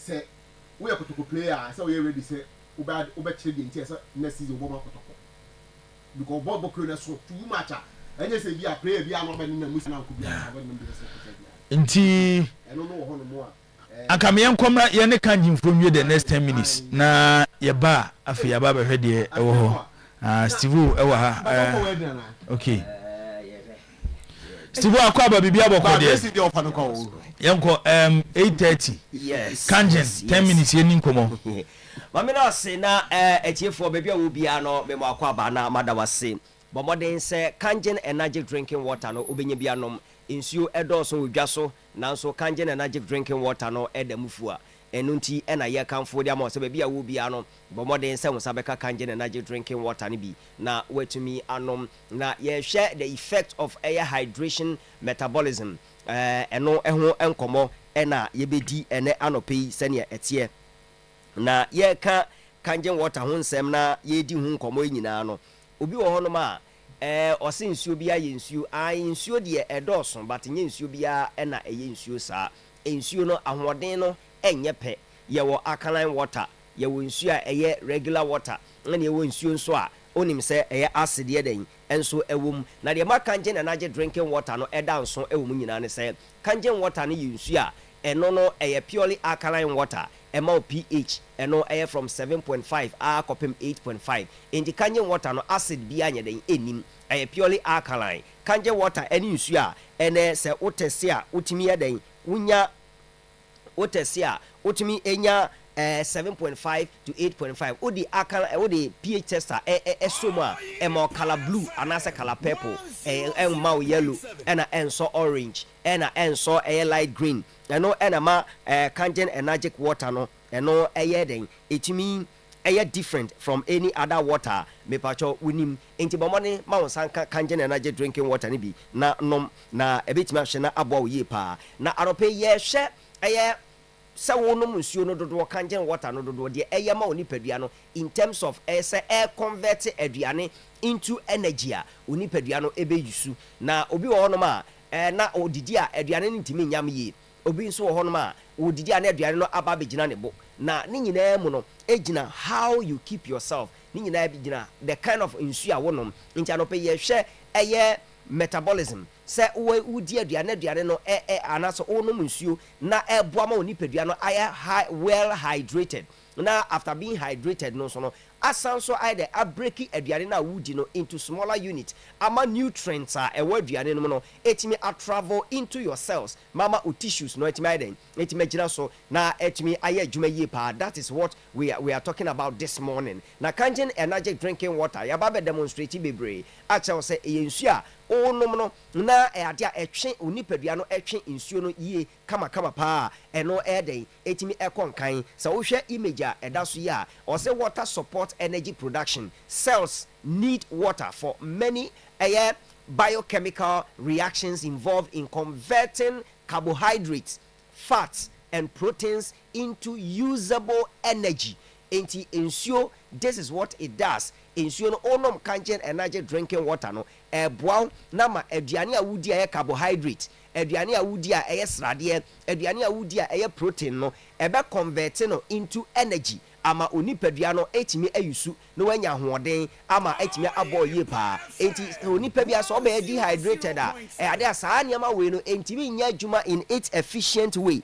Yɛka sɛ entimi nya adwuma in its efficient way a na deɛ yɛ pa kyerɛ nyinaa ne sɛ because sɛ wo nsuo a wonom ɛnyɛ no nsuo no ntimi mmoa ɛma saa conversion of aduane no ana a wadi no into energy, proper energy our system no ebetime yisu na watime enya ahoɔden akɔ enkan no entimi ma saa de ne nyɛden entimi enkoso yie ɛno ɛho asɛm ɛno no also hydration helps regulate water body temperature. Na body temperature no edika ka sɛ onipadua no bo ɔsɛ ho bɛhye anaasɛ ho ɛbɛyɛ nwunu sɛ ne tie sɛ wobɛtuma maintain your body temperature ne yie no ne nyinaa agina nsunom so. Enti yɛka hydration a you can hydrate with any liquid. Sɛ wonom tea o, wonom drink o, sɛ wonom kube nsuo o, sɛ wonom nkwan o, ne nyinaa ɛyɛ part of hydration. Na mmom nhwehwɛmu adaadi ɛkyerɛ sɛ the best way of hydrating, to hydrate the body, is to drink water. The best way is to drink water. It is all person or body temperature no well regulated. Nature say was ultimately the onumuncio or say water is essential for sweating and heating dissipation during exercise or hot weather. No, adequate hydration helps the body to maintain a stable temperature, allowing metabolic and muscular process to function properly. Enti adia nsuo no nsuo den no enti obi bra wonom kangen energy drinking water no se water no mu ye hye anasa o ye adwuma ema wo tim fifire ema otimi etim fifire a adia nsuo dodo na wanom akɔ no eno na ɛboa na etimi ama onipadua no etima maintain the energy a ehia na ni temperature level ɛsɛ ɛwɔ no so no etima gina sɛ ne yɛ den ɛsɛ egina obi a ɔyɛ dehydrated no ana wonta nom nsuo na wonom nsuo papa no abrebia no omunsuo timetwe na sɛ omunsuo twe a ɛaba saa ejaw fatigue wo yɛ adwuma kakra na wabrɛ ejaw headache wo hɔ a oti etime paa ɛna afen so udidi krampo na entumi and digest ye usan so etumi ye weak. These are some of the effects of dehydration. Obi a wan unum nsuo na nsuo ɛnɔ so ni padua mu no. These are the things you go through. Enti kangen energy drinking water no ɛboa na yenim sɛ kangen water ɛwɔ 3 properties. The edikan alkaline ɛna the tosum yenu ekuta micro clustering property. Mika micro clustering property abia mi kyerɛ sɛ kangen water no yenim sɛ ionized water. Na through the ionization no nsuo no it is broken down into smaller unit enti ekuta minor molecules onoma onipadua no cells no timi absorb no easily ɛkɔ nipadua no ɛno na ɛma wonya a better chances of hydrating na ma onipadua no ɛtwe wuntini ɛtwe veins no nso ɛtwe na fins no skin no nso no etima da obi onom kangen water no most of the time almost any skin very okay. Almost any skin no etwintwam because you are well hydrated, it keeps your skin very nice. Ewo honoma abribia oluku young when you kra na oluku young. That is kangen energetic drinking water. Nunti ɛna yɛkamfo sɛ bɔmmɔden no nya nsuo no sa wohwɛ ɛwɔ social media na TV so a numbers no ɛna gu screen so no wobɛtumi afa na wafrɛ sɛ wotie radio so nso a numbers no ɛyɛ 0241 4491 91 0241 449191 begu so a meka sɛ ya wobɛtumi afrɛ yɛn office si a o place your order and pay deliveries ebeko around delivery cars na ebeko around womo a omo ato ne dodo omo ekwa akoton omo so omo to no omo use ofie say wo pay the 19-liter dispenser no for eye o bank anase wadwuma anase abusua anase asori ni nyina all the dispensers ne ba ye refill e the man with Kangen energy drinking water no ye ma acidic water bia na ma proper eye nsu a ebeboa wapomuden enkanko se ne etie utie e wo radio a obetima fa number no wa fresh a ahana bre no 8 ya na mo ofa number no a obetima afra obetimi so a contact via WhatsApp e wo the same number no so question bia opese obisa efa Kangen energy drinking water no ho no wetimi abisa e bia wo Ghana ba bia wo bia no de tiere se all the 16 regions e wo Ghana nyina Kangen water ho enti ba bia wo no se wonya hu bia e bia na ba bia wo unnim nipa otombi anu ntina ebehia so be friend number ne sisia no wabisa se ne nsuo nwanwa so amoka wasemi ye benya bi e wo he obi wo no ma kakra na ne hunam e ne nsa e ne titiriti obi wo no ma wo ye adwuma kakra na wabre na ontumi enkomma obi wo no kra otena se ne wo sore a na akwakoye din da bia na waposo eye wo ya na wasra ointment still enko because you are suffering from uric acid aya deposited e wo joint no so until sesa acid no ebe free ni pedua no be flash out of the body no you will still continue to experience our pains no anase yaw no na nya bibia na yede no maduro ene ensuo eye aduro papa ensuo nya aduro asense eye aduro as medicine edi say yare nemo onom no eye ni pedua no ho adwuma te se ne awokwa no maduro enti onom uta no musu papa na onom nsuo dodo a esiesie oni pedua ma ni pedua no enyare eno na ma ensuo eye te se ne eye aduro enti ekasa water is life water generally is life na echese obi ota no nsuo no saade no ade a eboa ne yepa so Kangen water is rich in minerals safe water edema o liver and afin so all the necessary organs we ni pedua no etimi function ye eni so obedidi amaduane na etimi ayam ye na a break it down into smaller units ama ene aduane no mu ahoden nutrients ewo mu no ebetimi ahwe into your system ama ni pedua no ya adwuma yi a then ewosa onomu nsu papa onomu nsu a eye alkaline water onomu nsu a eye acid bia anim make us Kangen water MO 3 properties edikan alkalinity alkaline pH of 7.5 to 8.5 and number 2 microclustering water anyone yanketin to no ma hydrate body no better ama ni pedua no etimi gira na so number 3 containing antioxidants yedimi kan abaha demonstrate times without number o anka so betima search Kangen water international brand ene yenim say the technology behind Kangen water emanated from Japan and oko UK oko Canada and Japan omo nyina Kangen water no e wo hono ma omo eyuso Kangen water nti amafo fra brochire but this time around they don't omo mfa nsuo mabio because omo sampa ensu papa wo pe anom no ebi ewo Ghana ha senia etie enti that is the properties of Kangen water ye the ORP meter attest bebre ama wo hu senia Kangen water no etie ye ka ORP meter ne ye ka oxidative reduction potential meter eno na wo di hye nsuo no ma ebe read either positive numbers and negative numbers se nsuo no acid ewo mu a o di ORP meter no ehye mu a ebe read negative ebe read positive figures but se acid enim te se Kangen water acid enimu no odi shema read negative figures ema utimi hu enti bia negative 500 negative 300 negative 400 ema utimi hu that is adwuma Kangen energy drinking water no etumi eye enti oyoba oyebema oyepani oyabofra na utie mi amepa ocho enye nsuo bia na wosa wonom keke nsuo eka aduane a yedi hu enti ment na enye dehydrated medical kan sa uye dehydrated wa nom nsu dodo a aduane no obedi but unya emu ahoden wo ho a na wabre na ontimi enye adwuma dodo na abre bia na wuti eta edwao uye bibi kakra na ho ayemre these are a effect of dehydration enti to have better metabolism na udidi abetima break it down na oni padua no atwe aduane no mu ahoden no nom Kangen energy drinking water na beboa wo ewo sa kwan no so ye numbers no na ewo screen no so no obetimi afre 0241 44 91 91 0241 44 91 91 ofra ebeba o send WhatsApp message nso a eno nso ebeba make us say ya o place call a ebeko office direct team no ebefa o place your order on beje na free delivery especially within in and around Ashanti region or outside Kumasi na say o person to be na woton a and also you deliver edima free ni nyina details are involved no just call the number and you'll be delivered into Kangen Energetic Drinking Water. You say choose Kangen and choose wellness.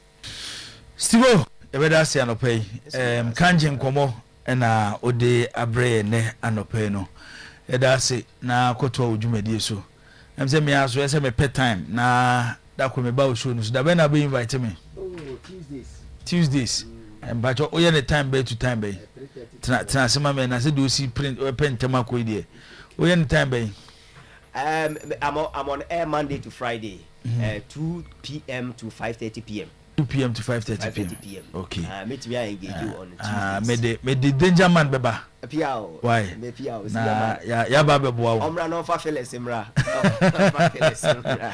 Steve from Kangen na ye ne no adi enkomo. Steve ntie be hia. Why? Be hia. Don't worry, be di hu nkomo na ya hwekwan ye be fa so yesu betimi aboa. Okay, enti danger yento aso. Mama nyi messages kakra bi emfa emfri ho. Na afi yemra na yemetoa eye dwumadi nso. Coach Freddy. So okay, Coach Freddy. Me wo fasen no. Wo fasen Freddy. Me opema se me so. Den na wo fasen no. Ono frame of apreko pe opa bisa no. Wo dey say ono wo kase ya opa bisa no. Me so me penase papa. Mente da so afro fasen. Oh, me dey see yedin komo. Sa. Me so me penase mpa. O say o hesho no. From eye MK. Yes. MK. Martin Kings.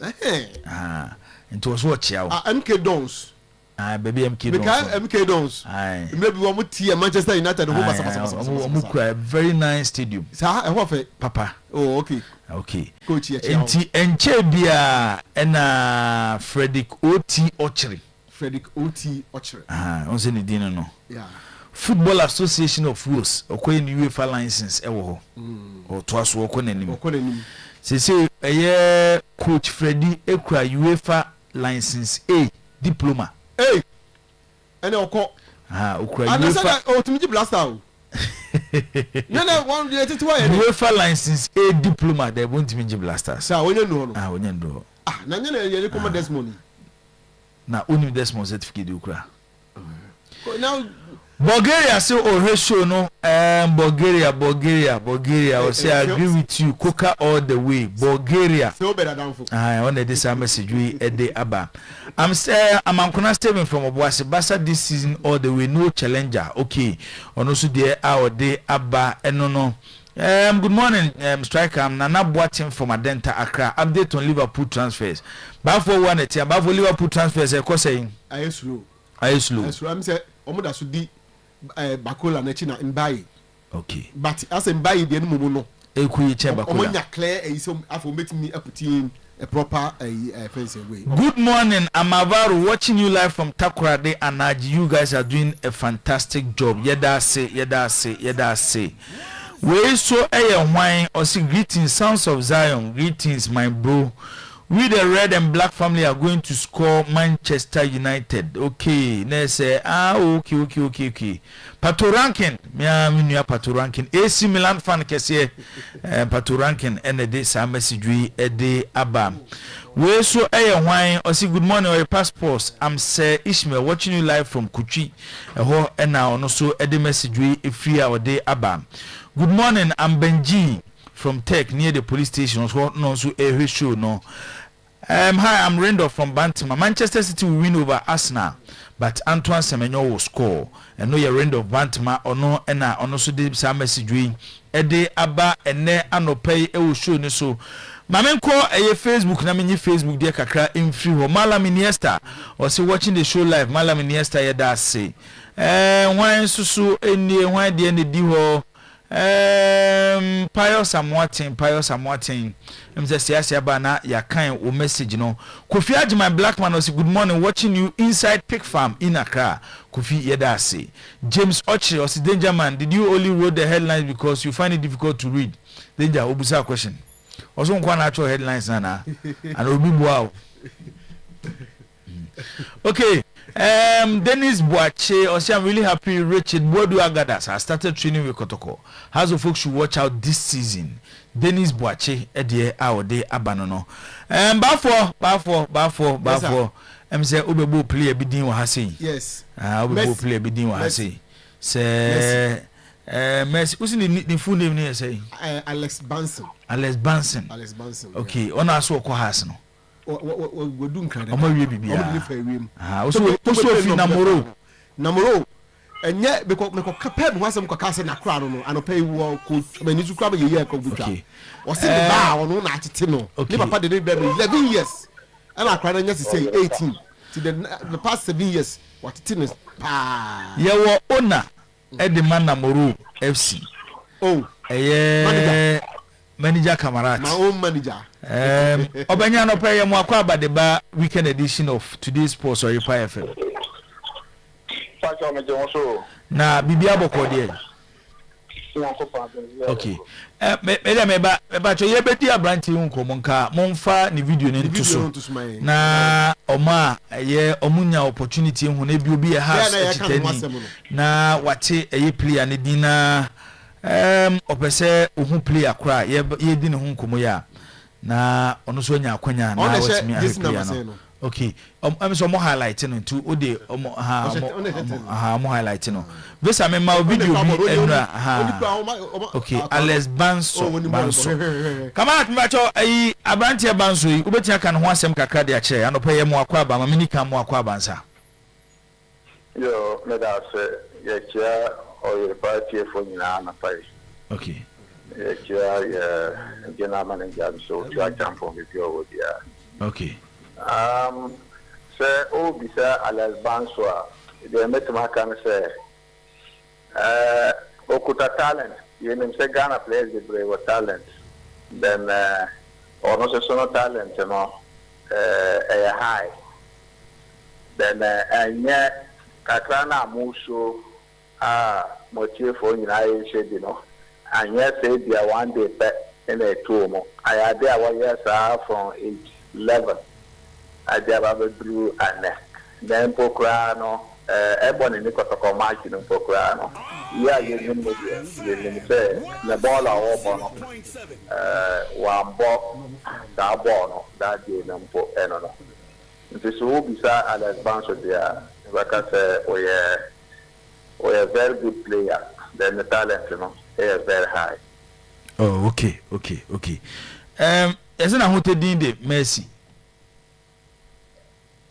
Ananyesa Messi there Miana so let me say me Messi fan ke pa na Mr. one of the women esa se no mo be asfante me my am boss guy me awo me training class so what is we say no Messi there me an ka sana me friend Messi because of talent na e kuta no na ball na o ball me the compare this Adrian ka no so in the Argentina na Argentina for what so much second Messi there me ana be man on your friend be an crowd your whole you be sure okay said the OC can say fan at the age of 11 na eniwenya 18 years o free a lower division Eco Premier League ebi akeni say anka players a wo develop our oba no ko be ko team a pressure nim na anka wa ene kakran ansa no move to a team a pressure wo but from a lower division bam has of folk pressure wo supporters e demand the results owo akoma na obetimi dia bo big team at that young age ye nimni obia o name bia no Messi me player Messi no say the be over paku gina bia no so no opportunity na ye friend black stars achina obi tuma paku gina ma kwa body o name we abaku and say say a pressure there, who be player there, what for me, man, our family, or what I say pressure there in Honoma, which my baby, apart from ya, more than pressure of your work, yeah, if you say free that can say, and to overtake, say discipline, I ain't get your normal activity, I in the place from or Monquala, but still a or bar only has our problems, baby. And I say a player local radio, say team can share. And their fans and ask the own to nobody. Like I say, maybe before for me. Then we must say press there. Also, a bit of said could you. Fair and Kavaka so any problems can crow a cotton. But all Germans or Bobacas were working in the bed, yes. Meaning now you go move from monkey and kitty. Some over the interest pressure person. I am not yet more be the bomb. I am more than pressure what I could say in future. Then Obian to me and cat the Yamin watching a seat, Yamin corner. And yes, I dear, I can pressure there, but I said, Alex, no matter what from no, I am more than idea pressure of Kwaku. Okay. And the talent now, Standard Ben was set to the Amano. You go with your players. We're free inside there, but baby omukubia no monitor. Standard Ben was set to the ama abrantin. Sir, where me back or back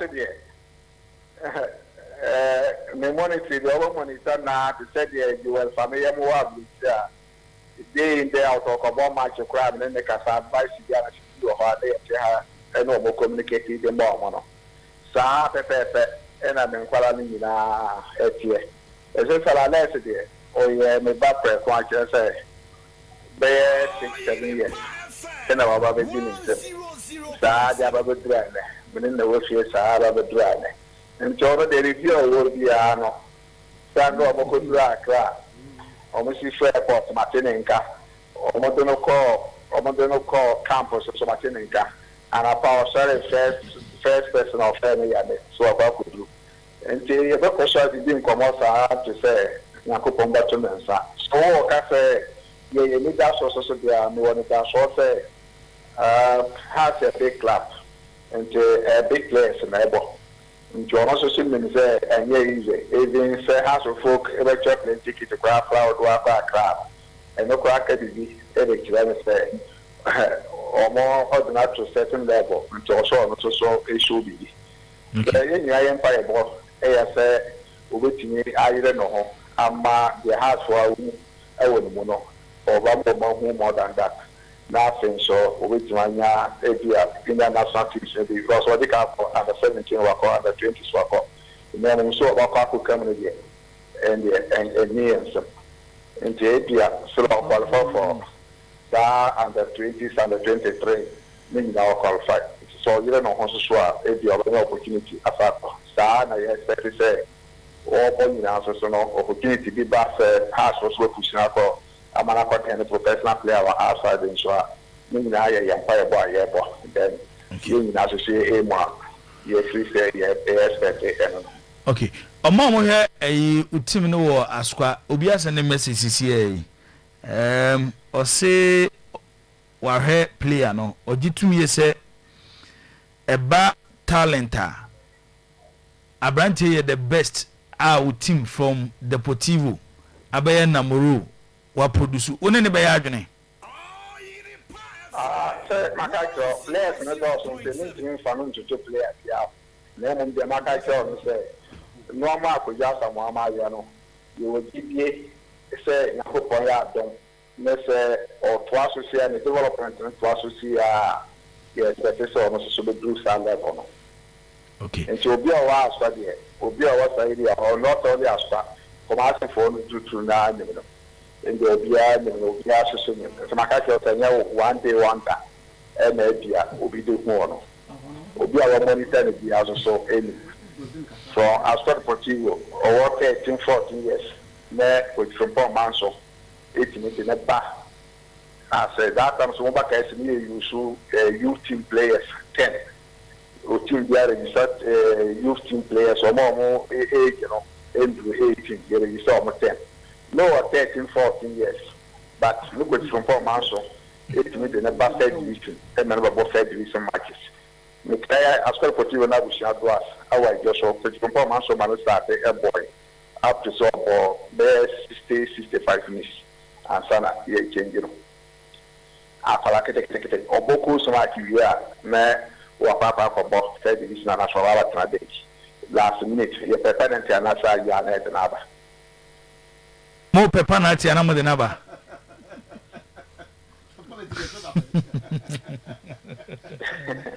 Manager. More penalty and I'm with another.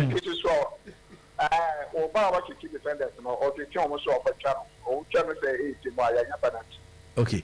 Eti how supporters omunim na bia no pay e no mo eti wo matene nka. E dey no more expecting fini ho.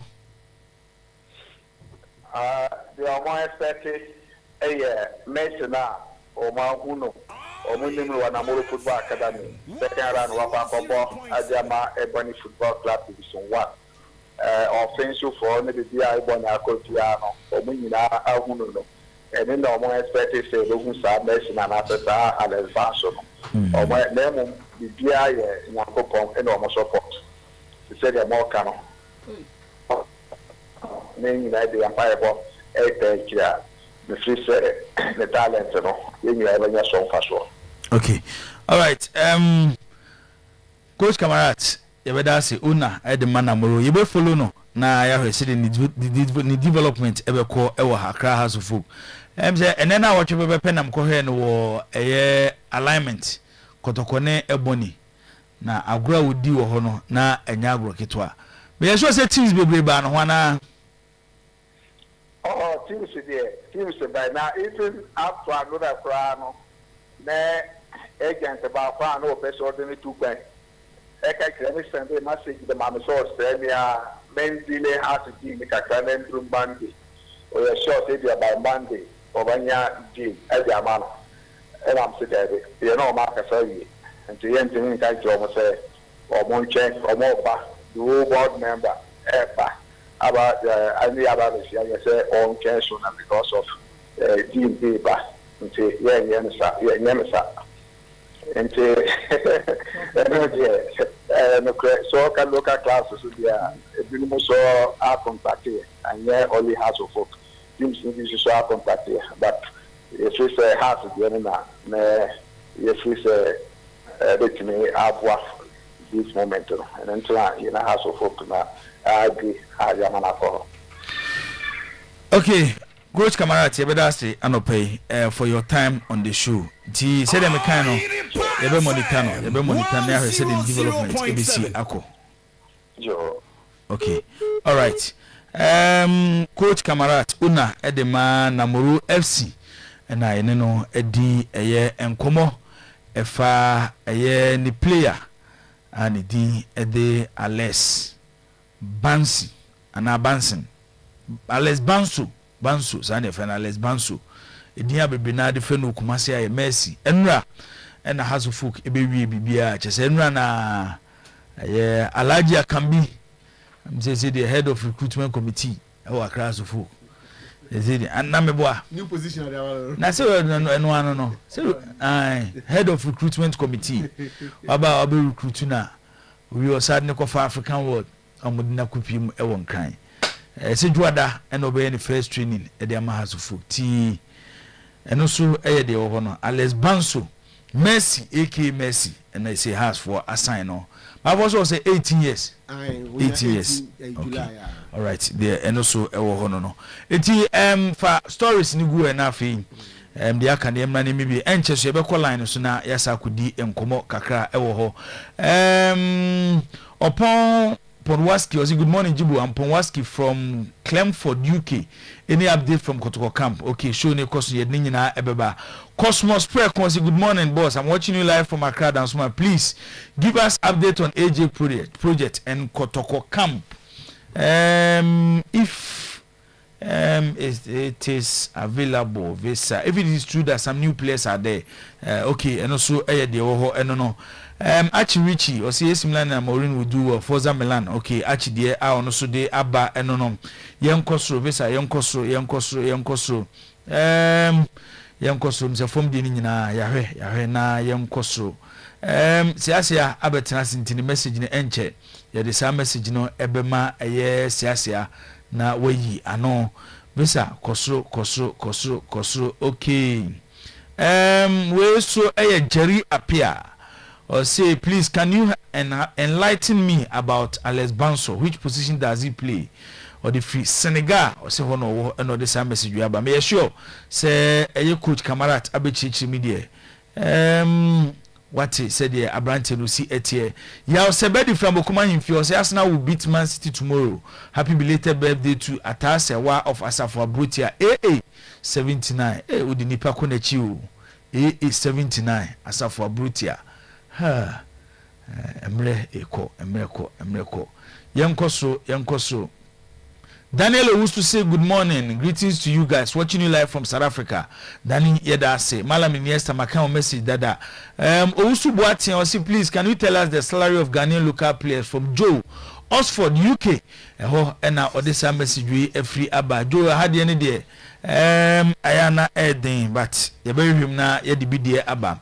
Joyce Ofori say I thought Menzo was brought in to put an end to this yearly habit of terminating players' contract, but it seems he's following the exact same pattern. So what exactly is going on? I know your Joyce Ofori ne dear our day aba enono. Mark little bits or say please latest on Emmanuel Jemfi and Agadas and Kotoko Camp. Na say Mark say there Kotoko Camp when I'm so sorry anopa usi ho ewia usi ho enwumre so usi ho. Malam Iniesta o messages na ba bebre makan Malam Iniesta ono the message aba. Isaac Akroma o say my passports no say live from Germany. Okay, yeda say or chia appear stadium ene anopay ewo eye show no eso nti Kofi Fenton or say is it true that Agadas is training with Kotoko and Emmanuel Jemfi has been called to the senior team again? Yano on the show. Honorable Abedi Kwada so was a champion Jibo. Please, how much is Alex Banso fee to Hazelfolk and Shebe him at the amount? Mame and Shebe Kakraso at the free a year. YouTube Yebe Kakraso at the free YouTuber. We a Mercy Kwatima was good morning. I'm in UK. I'm watching the show. Okay, Mercy Yedase. Say also show no. Kenneth Jebi. So YouTube. One of the message FIA was Chelsea is winning today against Real Sociedad. Watching live from Kukufu. On also there our day Abba and no. Was say. We Philip Donko say this word is not fair. I used to hate striker back at Kesbin because I felt he disliked Barcelona. Now others are saying he's a Barcelona fan. We are saying ena etie. Paul so the other band Paul say I'm watching you live from Belgium. Paul yeda say your message or the about Kodogo needs massive infrastructure, not cement donation. Na say no one yedibesi eye infrastructure no. Into be donate here ya me hu problema eno so ewo eho a wo ka ho asem ene anopɛn ba for ansa na meba wo so no mame emfa kwanya wi na yenko KMA eye opanyini a oda KMA no meyo eye Kinzuba ba for unim se Kinzuba ene eye na woda nti ene eye Kinzuba mayor edema KMA yes Kumasi mayor ene eye na woda nse mayor so ba no se enwoma mu sesa na se otwem wo baba ya Sport Stadium akire ho na mu se containers no ma ye dia besisi ho no ama ho ayefe se ya hihye ne kama na mayor tunkofo na miso maybe a omo ba ye enwoma yi but esi wa omo ano mo edidwa wo ho no omama konya se opese wudi dwa biema bomode se wone eye contractor na oye container no bedi nkomo na watobi na dia ba besi ho nti ema no bebre ba fo ma jeje container ni bia menim ofa ho ache me okoye demolition no me fa ho of ena ya fa ho fa images no fa ho ya kama various social media platforms ho ya kama efe ho ya kama Good morning, Striker. I'm Sir Maron from Kwawu Mpraeso SHS. I want to know the current condition of Andrews in Team Menu. Okay.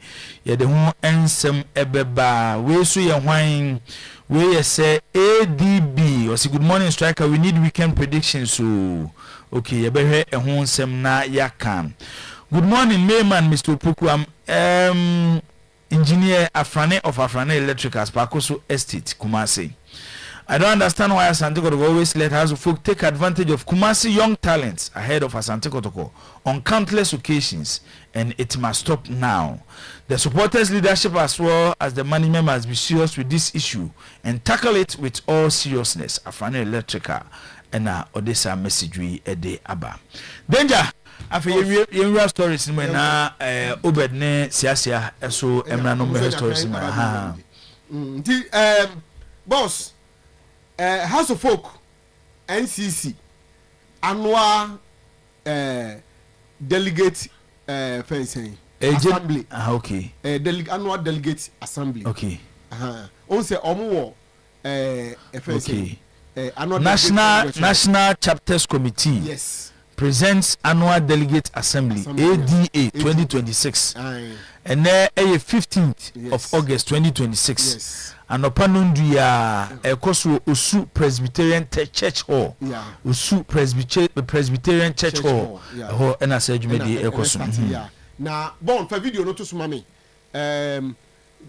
me secure the video from the venue on say the adman e ka say be dey a yeti ehuguma ba bia be bia no ne akoyi di aba omo siesie ho flagged with House of Folk colors omo set so this is the venue program no bestati enche bia bestati na boss 3 sections omo chemu miensa first section no the national chapters committee the NCC executives no any regional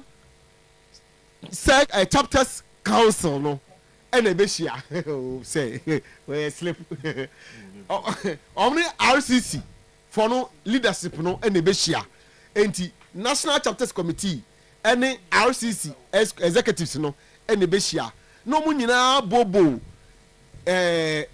wo mu dwumadi o mu di ho ekuo no na afọ mabedwe House of Folk bobo ekuo na nkasa nso so ho no mu nyina hwe say coming season no e de na sese o mu ye de boa Emma House of Folk etimi tumpo ne konkan ne timi fa ne ntuma pefra ti eno no ye the first section no second section no boss NCC executives no led by Chama Yusuf ani Nikobi Jones no ne omo maka no omo any board management and subeshia na omo so tie board into board be kasa management be kasa na omo so de omo so dwumadie omo ni so ade hunu afia ye bewura mu e wo ho no mu no na omo de no so atodwa ana omo bobo ho na omo age de management ehwe fi omo supporters ne ho ombe ye we nyina after meeting ana Debbie say na me say 3 sections first sections no NCC mpanifo ne first section no regional executives ni nyina abehia okay no ma hwe obi a origin de ekoso no nkomo mo challenges mo bibia no mo di sankomo no omo wi a then NCC mpanifo no any management any RCC mpanifo no nyina nso so ebehia efensen management in the board no ni nyina be koso ne ene ya e mo chemu 3 sections eti board ne board ne be yi mpanyifo mo board rep be wo management rep be wo okay no mo susu do mo no asem asusu de aja board no mo hwe free supporters wo management no mo hwe free for the up season say the way do be pon na jo be 10 o say the time da so ntino enti na no so do omo de no so awie omo wie a no mo ja management ne board kwan na afi chapters ni nyina akohia ho no won say chapters na yi reps ene ade omo nyina akohia ho no omo hia RCC for no ene NCC for pay for no na afi na proper deliberation no proper na my own word say be obi nkoka say omo na omo say proper deliberation na akohia mu na afi omo atena say na chese ndie ensema omo atia free management ni board ho nyina no omo nyina adwene ho how omo betima implement sa ideas no na program yi bon fatu sumami etitine tema da so no fertilizing the oak tree. We say maybe nail the fertilize the oak tree by and maybe nail the fertilize the oak tree by but where you fertilizing the oak tree say a difference with bacho say bro no me correct difference kakra wo fertilize the oak tree and a fertilizing ti we no ni na oak tree na ye be gusu ye no ano fertilizer bi no mo de gugu ase se de be nyini ye na je say ti manyini na etumpon na wo hwe pictures na o mo design ya na wo say chama Yusuf dey cut them young bi aba okay enti o de no na design ya em say e ya de a e fe 10 a.m. ya na e start here na je say e koso e na ye de venue no etimi aba be chiri nti no eno no eye house of folk kakra yakoko fafi supporters no end enso dia ba say Messi asem ne de em say nam komo ne camera te di nti no ma me fa Messi story no to because ye wie ho asem ano no ne kase mu ane ye je go na kese no ano no. After yesterday's friendly between the Black Meteors and Vision FC, both Menzo and Tinkra were impressed with the performance they saw from Emmanuel Sonja, and they are ready for him. Boss, information I picking say Emmanuel Sonja, Vision FC for right back no, and now with Diagro papa Menzo to him say we dey hear say ya di ba ya di ani ebehunu dey pese ehunu no na dey ompese ohunu bia no omahunu ama se na wudi kan dey maaye no information ya pekene say ebia efi dwada gnada nkwada huebe efiada dey na wabe kotoko player na bia kotoko announce no kora okay je say omukwe no nipa no we dey medicals bia be dey boss we jina ho ne we jina park so bobo yehu no medicals be bi no na so be medicals kakra they are na okay na what go head side no a go head we jina wasi akan kama e dey medicals bi but on be kwakwa na je say no na je say omo ahwese na esitie no na omafa no na say obesima em say right back ho no and the competition be ba ho pa o eja beto so ho papa say right back na ho na o sisi akakote nkwa ana akra na fa ho ana akra na wafa ho obe o si di ni say your friend no Emmanuel Sanja momo Sanja okay Emmanuel Sanja okay obo pa o boss obo yes obo pa o obo Vision FC o la Vision nyanche obo be ade ombe yakotoko kuma si anu na no okay has to complete the signing of Hoho United player ne din ede ba for ma memfa no ento asoma na wayi ne preko na me nkwaro no amamfo produce show no wachi pa he said Prince Amevo on so right back on so be wa no Obama Hoho United no so has every I feel the house is same young ones in for the other ones no eto aso na enti no as it stands now we need to work around the clock to get venues to host the under-20 AFCON, but there is no money. We can't do anything significant without funding. National Sports Authority Director General Yafo Panka bemoans. Inti boss adajua unia penyini Yafo unia penyini unia penyini ultra no por favor. Yeah, adajua ultra. So on so as a football unim sa binimpa we are complete as a football pa former Kotoko Express editor.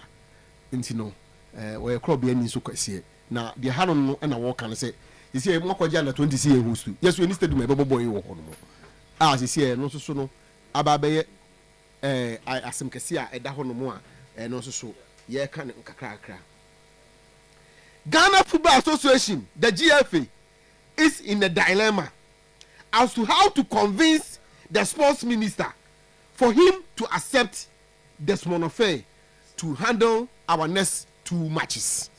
Boss, information I hear picking say GFA for no Carlos Queiroz the end there. I mean say as far as the GFA is concerned, it's off their books.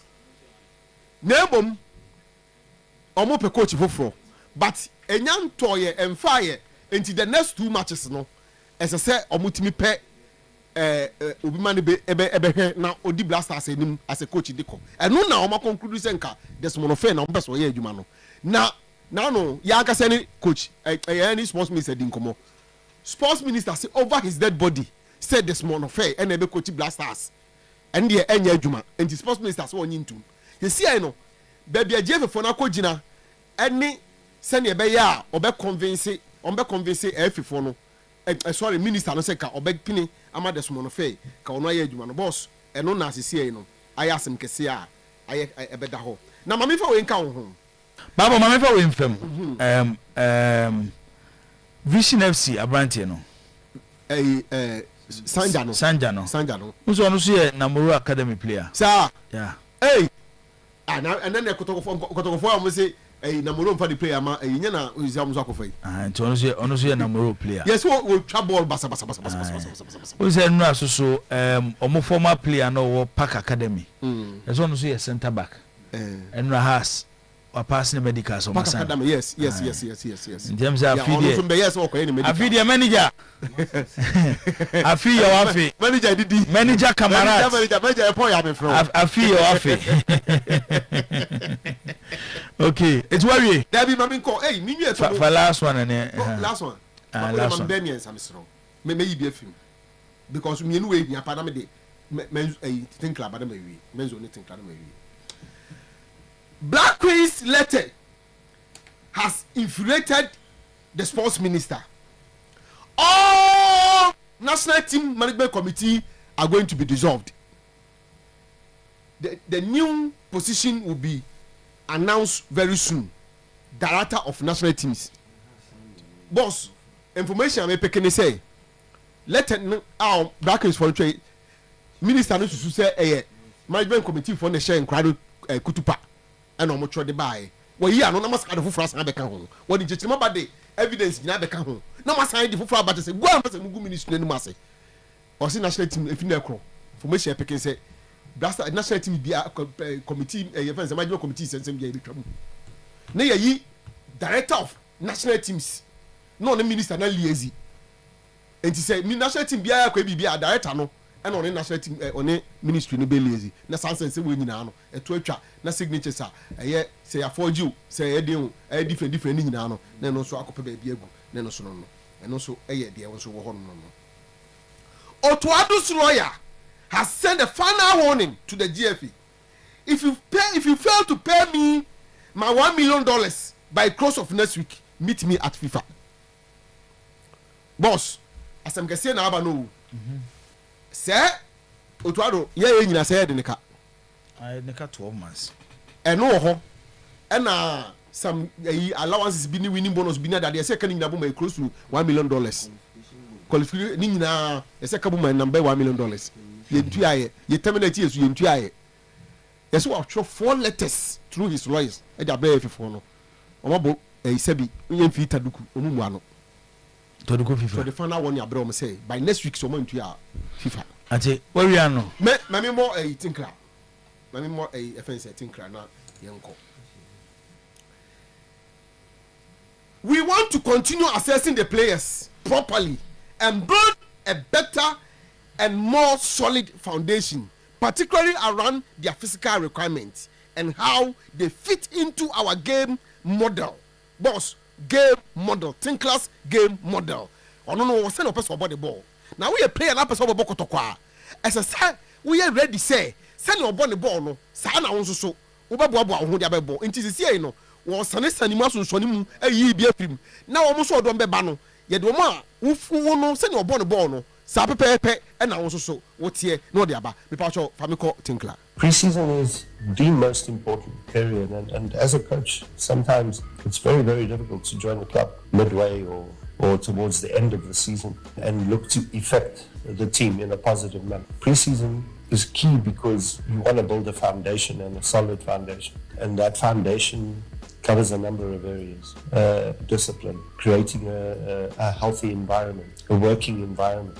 Because if you create those, naturally players become more professional in terms of their discipline, in terms of their attitude, and more professional in terms of how they train. Again, the foundation gives me an opportunity to look at the squad we currently have. What areas can we look to improve on in terms of scouting players and bringing players in. So you want to be able to do that now during the preseason. You don't want to be doing it during the season, because ultimately you want everybody to be on the same page in terms of what's our playing philosophy, what is our game model, what is our expectations and our demands as a club. You don't want to still be dealing with that once the season starts.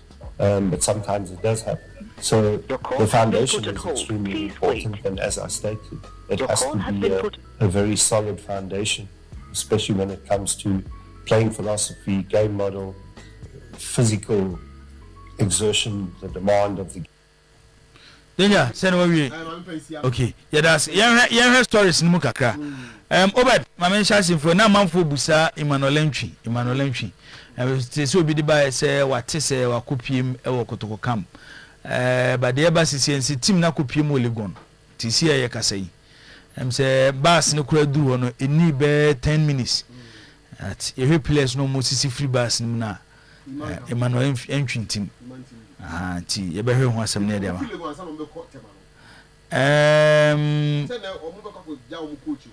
Former coach.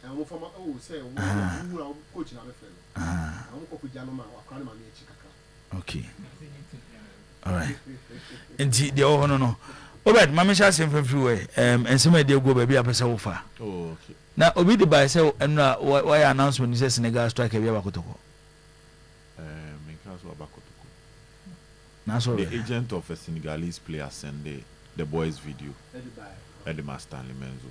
Okay. And based on the conversation between Menzo and the agent, Menzo was impressed. To me say, Menyan and Senegal striker beat me up. Oh, okay. So we are one story no. Okay. We are caption the penna. Say I'm not caption. So the mama near Ikaka.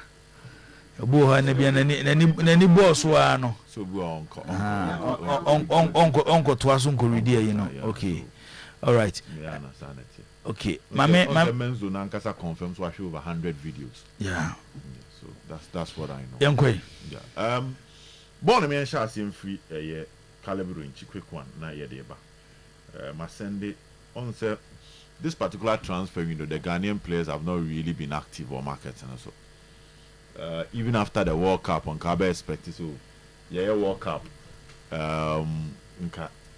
World Cup you kind of saying most of the Ghanaian players even a chance to move forward but Jibo Shah on after the World Cup the Ghanaian players no deals no munyebi and one player which may be a Calabrinchi and I think that when we are discussing Ghana football there will be the need to look at this young talent.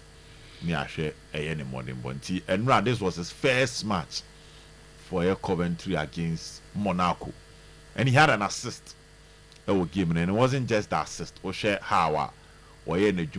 forward. This was the pass I leaded to the goal. This was his first assist, to first match, first assist, and it looks like and run the defensive work, the box to box. No, we say or ball na or run it to space. So they're not.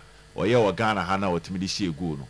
There's it looks like Lampard is impressed. His physical ability top notch, his control and how comfortable he is in the middle spot on. Also to make the ball no na was scan it no who baby. I saw the ball no to how we position who even for the ball.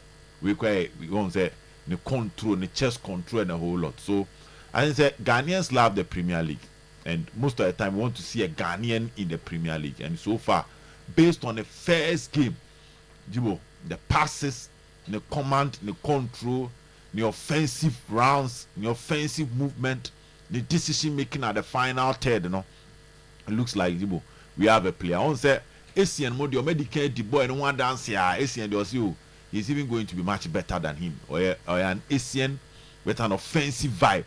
And now Jibo boy saying, no, they be a home brand him say yes. Ghana and Inaba, and this was one boy no person the tonight, but unfortunately the goalkeeper saved. And after the game, Lampard said a lot of positive things about him. On say as a defensive midfielder or as a number 8. On say saying to see for control ball, we ball passing it too much. Me say yes. Abrante and EP or no, Nkofu engineer. So this is just the beginning, but I was impressed. You don't say Ghana for any Mickey moves, Jibo. World Cup, you call more corner. I need to move for no doing so many. After we just a baby and fear you who the omo. But at least Renchi was not bad and he makes a big money move. to the EPL. So let's wish him all the best. Don't say next week na EPL not started. Okay. Na Friday I near Kejagum, so we'll be seeing our boy in action. Now to other aspect. Answer na bekon my misa we say any details about it. Or the message about say good morning. Please does Kotoko still have contract with THB? If yes, when are they releasing our new kits? So they still have contract. They still have contract. It's a contract and there was extended. And as of now, no being denying side extension. Extension that happened around November. No. They say it's still now being denying some extended. And I who got company for so about Mokas or Metro. So what I know is that got THB now no besanse. And that is why they are still in it. By the end of this month it should be in the league start. This month there's an check. 7th September. So everybody October 25th of this month. Because we need to 10 days this week. THB catch them say before league never commence. And I be saying send the new one. Send the be any say Kotoko league ni THB number. Be say be specific because and was say it is so because you see at THB before no. Omo kete about 4 clubs in our Premier League. Has Kotoko, Mediema, and I think there's Carrera also. Enti omo pese omo yen omo nyina adie no. Eyo yen say omo de nyina ba at a goal. That's the I'm just modern never tried quite ever fast on why you're moving forward. Personally, Omama Dianache. And a 15th, aka less than a month near starting Ghana Premier League. Aka less than a month na league na start. You cannot say say oh chairman tad. And I made the minister by 25th. Then in 10 days time, the JC should be in. But the response in the not to be a personal conversation to be fan but Jibo untiminkas okay say 5 teams or 6 teams will be at the Embrambo. You've been Kitten Kotoko and Karela. Now when you sign a contract not to November. So as a matter of fact, you should have been aware say this season Kotoko be Juma. Many more that may have happened behind the scenes as in Sabia designs some of the banning are rejected and as a BBC idea, but I think say in all nature and this falls under the brands and partnership manager David Asweye. So his department will probably have to analyze the Kotoko deal with THB and look at whether it is befitting and answer emiti or more plans are once the Kotoko that's what they on tidy and a training. Yeah. What I know is even there were some of the players come to be you play with the need chair.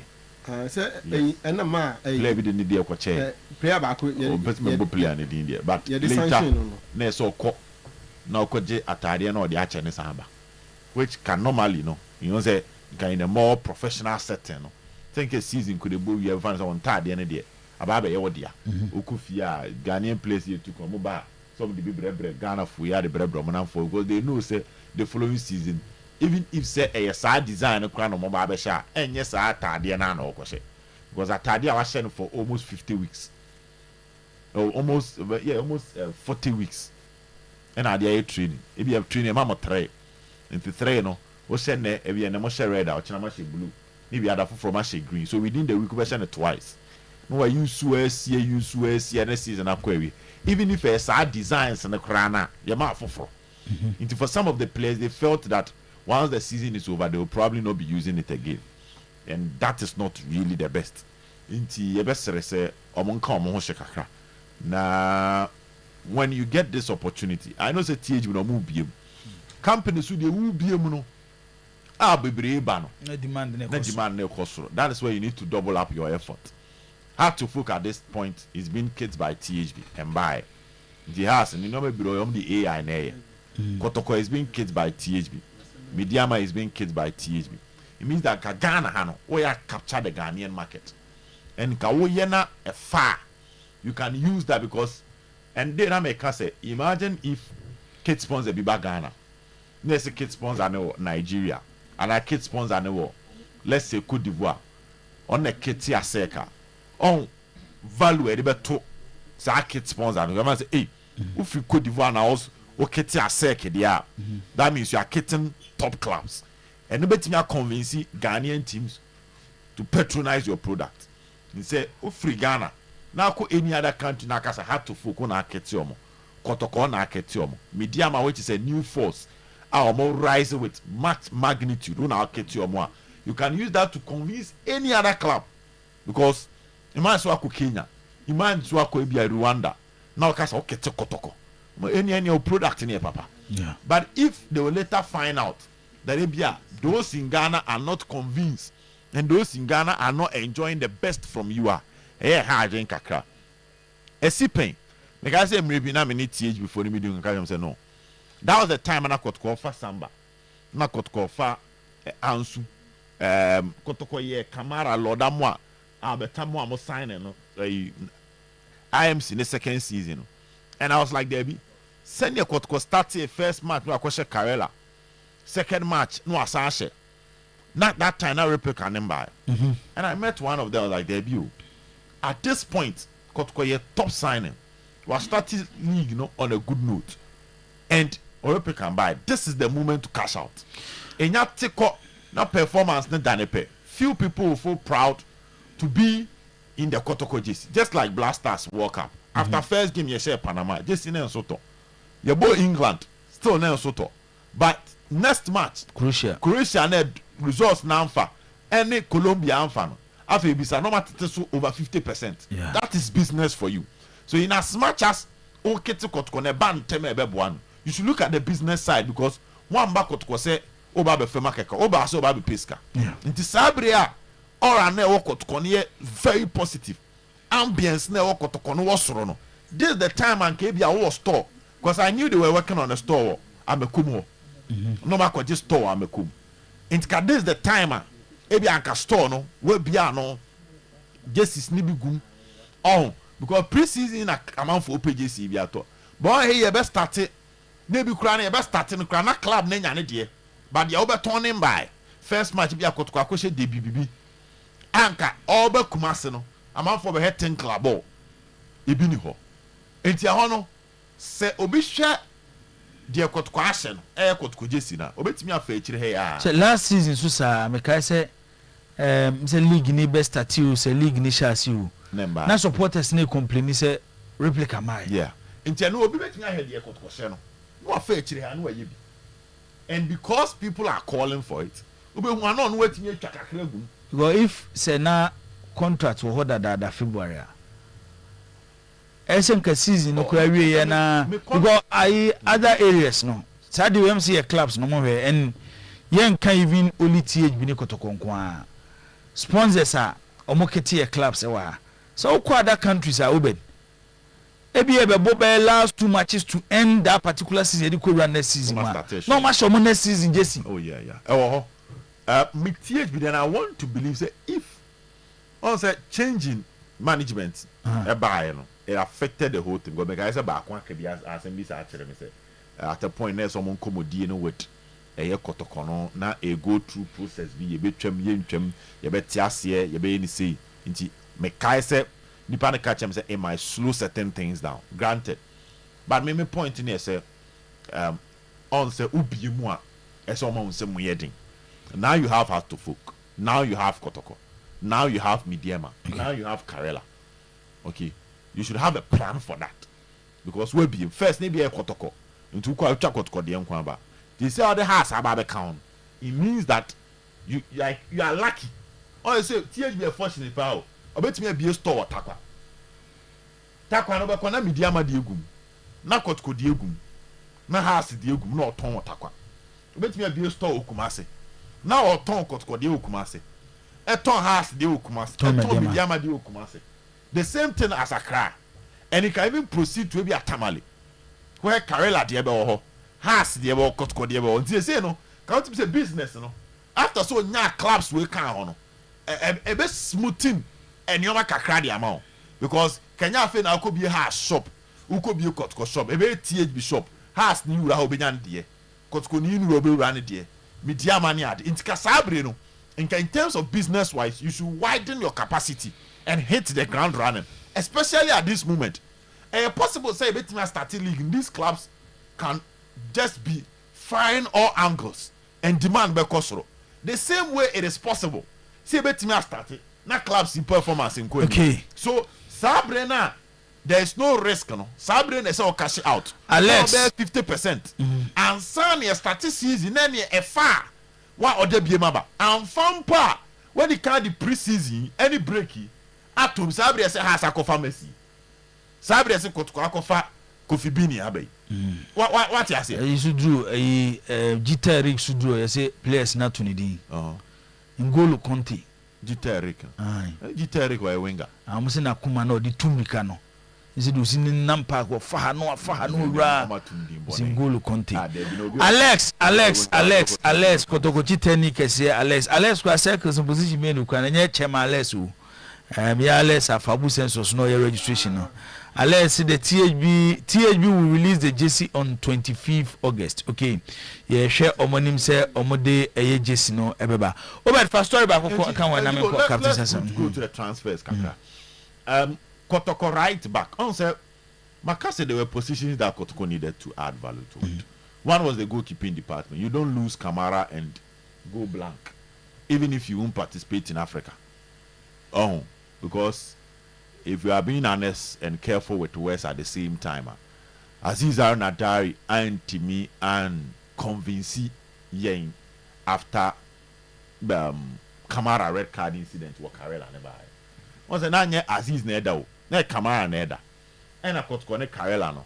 Okodi red card nya 5 matches ban. Sa game na no ma Amos so ban on Ukraine na sequence wa oko.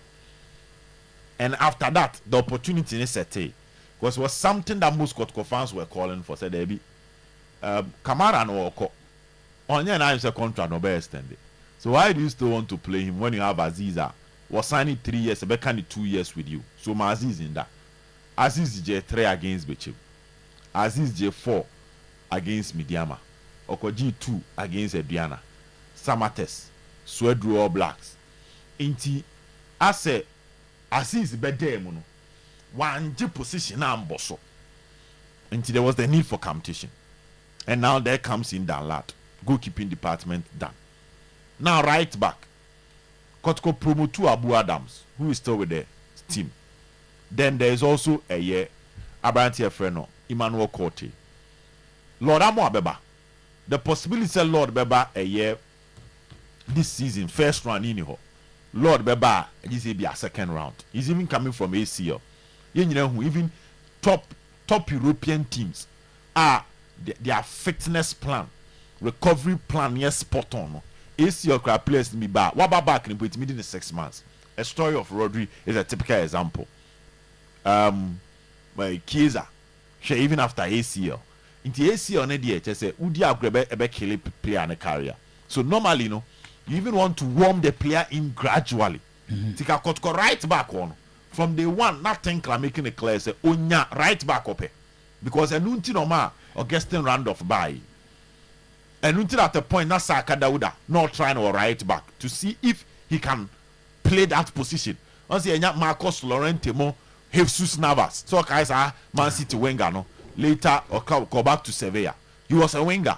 At the point, no more born a right back. Antonio Valencia, Ashley Young. So there have been wingers that are converted to the right back position. The coach tried that with Saka.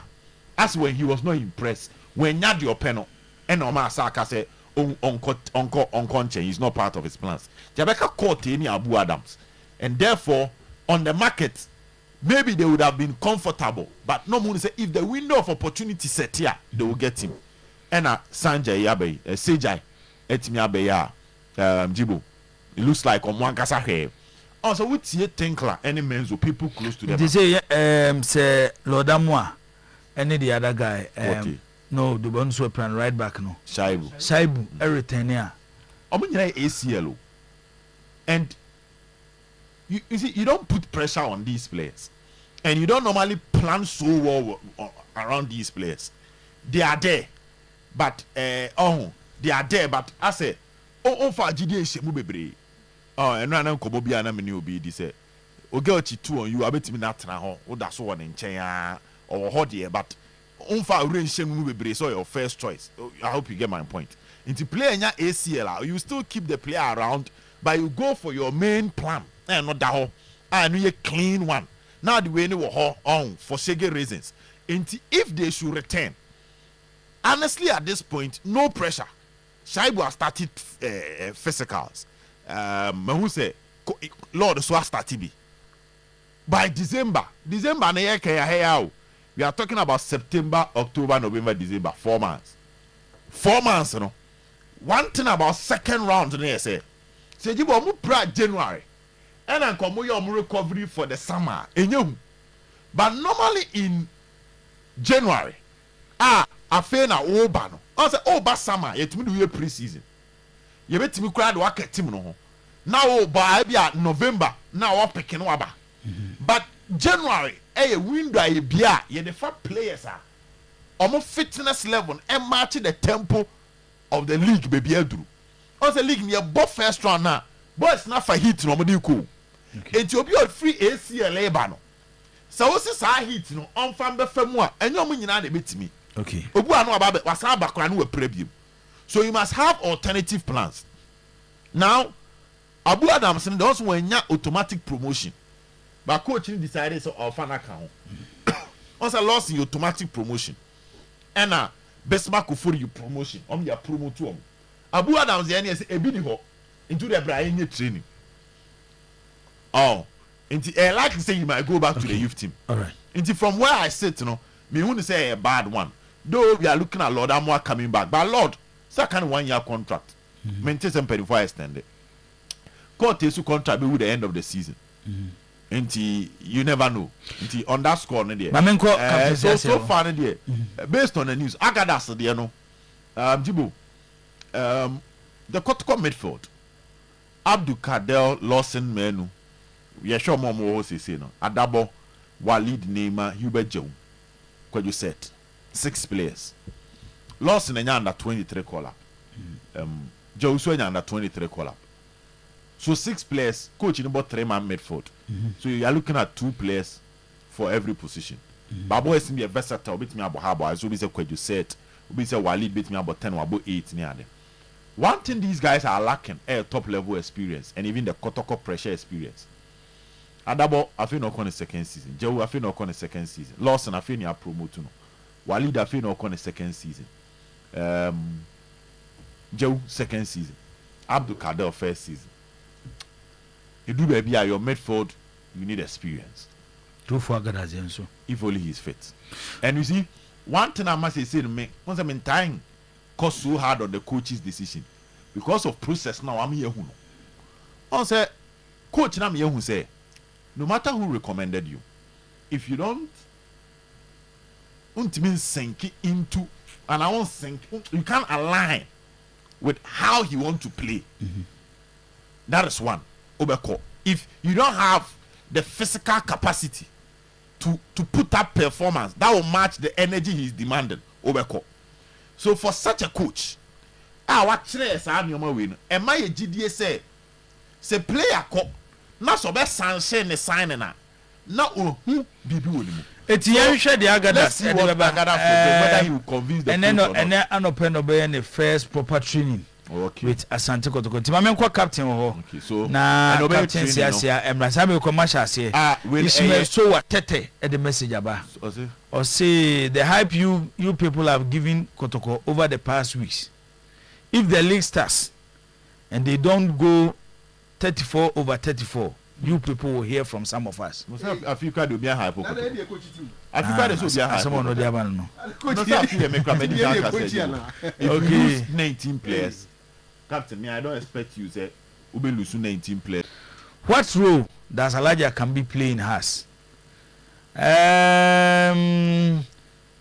Some of us supporters don't know. Is he head of the recruitment? Because we have been seeing him with new players for the past 12 years, but he always come and deny it.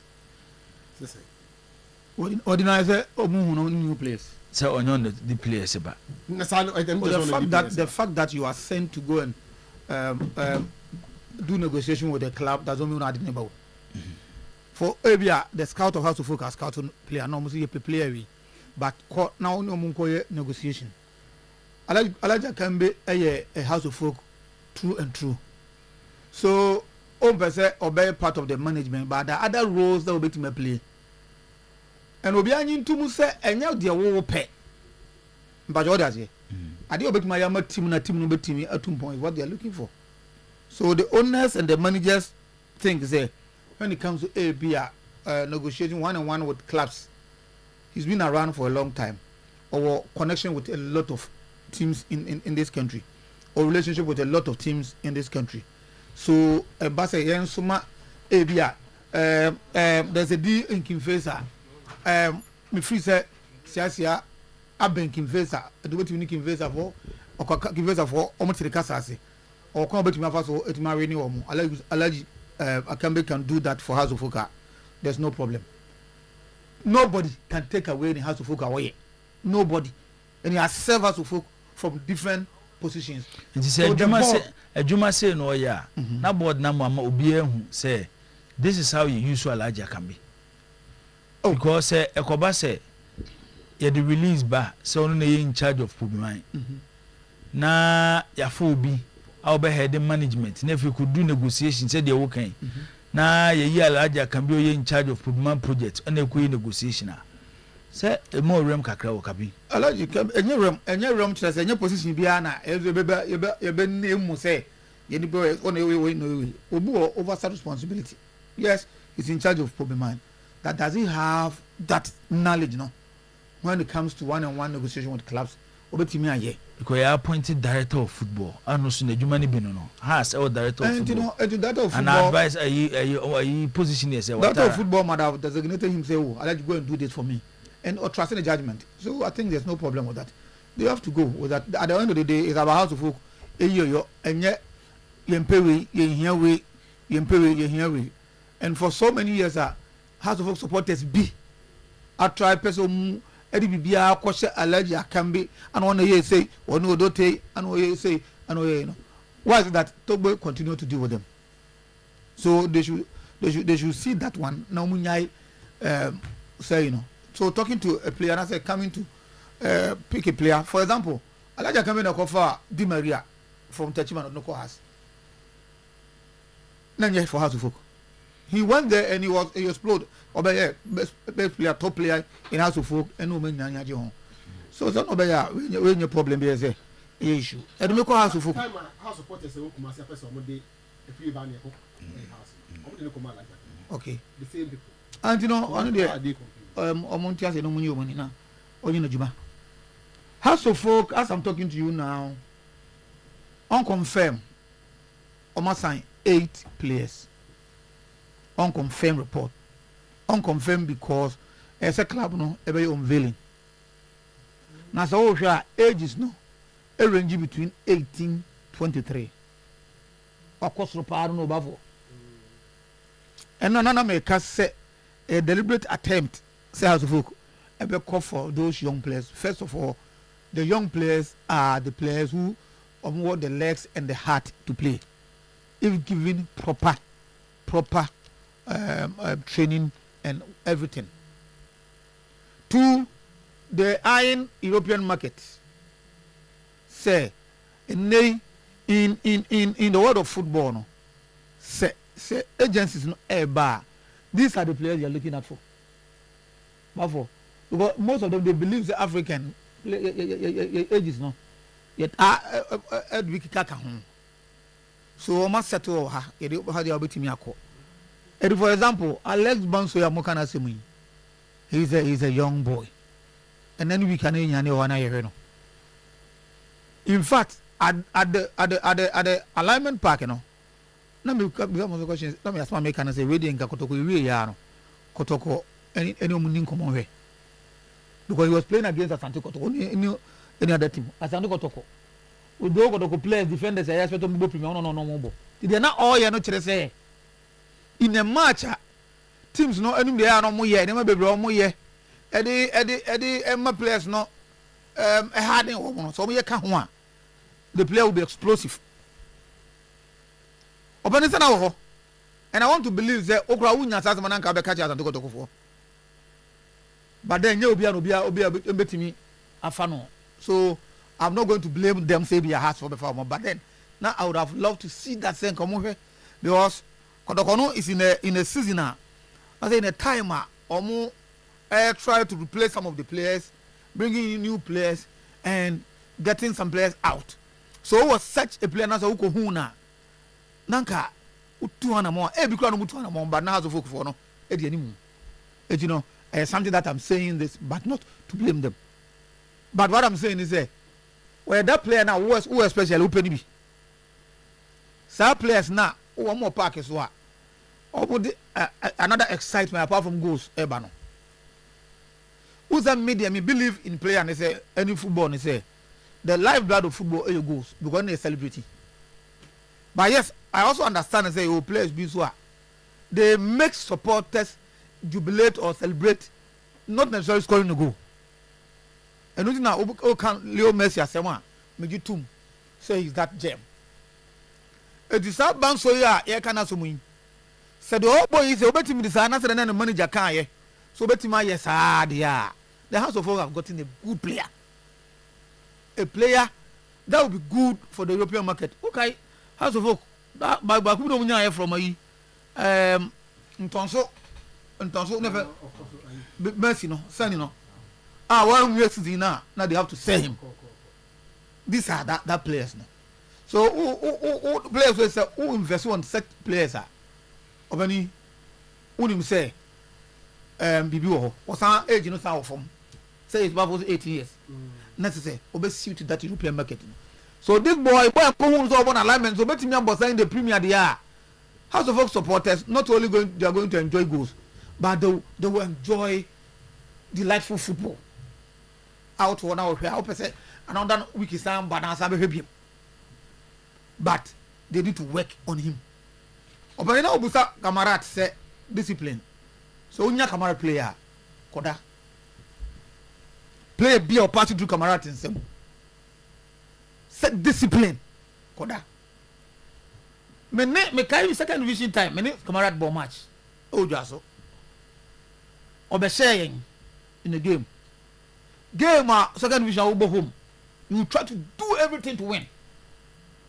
Imagine referees they were under the mercy of the supporters because of park in the Gina Hunze. But the boys stood disciplined and they beat us. None of his players. And upon the referee Biano or telling you, you know, the corner straight. I could chance manager, why your team? That's what they be on we can so tell okay, make pa. And the film with mania could team wow so time Black Stars bar no more Kamarat. There be a Black Stars bar another Kamarat no. Now and before they've seen that in his team. So the players and the players you the player can what in the view. Or some of the players say Joe from you no to the fee. Said that me no call. Then the more I mean for the crazy go some place.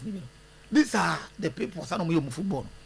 So quality and a player has to folk add to more. Okay. So I was talking about mobile players. Did I mean say house of supporters no? Maybe any big names, but information means and say these players are potentials. The players supporters will enjoy them. Abdulaziz from All Blacks on number 3 no. Mustafa Yakubu from Heart of Lions. Alex Banso from Ebony, right? Then Manuel Osejan, this guy from Brunafo region, on a rock century, also a striker. Also with my Jumano Caleb Cranton, and a Frimpong Joe. Then a player who do 2 jerseys here, I know Hobo United, no Prince Amevo. That is the players that has to focus on unconfirmed report or more Ayomadi Kasa awaiting the club unveiling. Somewhere last season, Kwadaso Mercy was whisked away from Kumasi. What happened, the rest is history. Sometimes not all that glitters is good. Sana born a tear, Sana brabo tear. Of course, right. I agree with him. This story said the minister, no, I think will be director of director of the national teams. Now you do away with the management committee, no. So to me, sir, I think I will just praise him for doing that, because it's just a waste of money and waste of time. The reason why I'm saying that, Mr. Poku, time will be honest, I'm a cousin. So also your management committee, I just say you are managing a certain situation. So that letter about out at the time, but guess no, it was in a competition, no, it needed not to come out. That's why you manage something. That's not to say you can't become a job to come from home. But at that point in time, and I mean, I always continue to say, I will never agree with anybody because at that time was the right time. Because competition, but not say you can't. So they should have said, you try a one not going to team present team. But from majority, they make an answer. But if you accept, say, you try now, and so who say, yes, and for every banana chanache. In Tiano Sano, the minister so qua, now only Mrs. Canna, Brenna question, Unyamo, Mencon question. That's another. No, woman, no. But what I'm saying is that we are management. ABI can. What the minister ba? Was say that your Bible says can. Minister ba, you know, scanning anti-man mamutia, Ebetua Adesica. That's why the management work in the book. You manage my bone Kobobi. What do you want to say? You are managing situations in a competition, time a competition, and also. That's why you manage it. And I'm say you a competition, not somebody about out. Fair, fantastic. But competition air cost say and none of guys lose ya. Kadigana you make sure scan guys no e bono mo lose e bi so no ma ho de.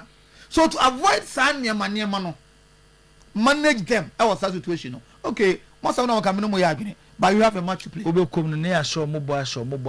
No, it doesn't change anything. It change something. The management committee need not to be there. And see am me hu efia kakra bi. And we are banana don't say sentiment so and ka we so you no office by 0322494401 0322494771 with me afrena waba eye dwumadi ni so enti ento wada but you committee you nyom fro ento wa da ebitua okeka musa everything about football should be directed to him. Yanko line so edru maybe a bonus. That's where a bonus there bonus no ezo judgment to just want to be ebi. Ya ko fa ba that football. U free suro aspanyini. Na obafom e be share players. Na wo show mo bobako, wo show mo bomienu, wo show mo bomiensa. Na bosha wo she nyina no went me ani bosha so asema wo kan mentan na minister akosho na the man release no one kan omo ka sesen e man release one kan omo ka sen omo si minister be show mo boss sika ne be china omo ka wo kan wa she ba ku mienu miensa wo so show captain e man okoye no one try e man no but the other sika bai enra captain enra e man no me engage be mienu siasia omo bedu enye du omo bedu me si me engage mienu e man no what they go through hwe ayana sometimes you find so much ma but odi anope etiefo mfanche obabu ho a ebi kura time ayi kubu game odi be period o ba for no obu nensa yawa okum odi akogina park so no dey bobo it's this fatomo the way I see treaty yes the way I see treaty here man national teams no it's bad. Don't generalize it. Nobody is saying say you should treat them bad, but what I'm saying is that time ya odi yes ade no. Now to also the management committee don't want to be manager. You have no business being there. And non quite the management committee nyere. Non quite me defend o. Yan ko line so.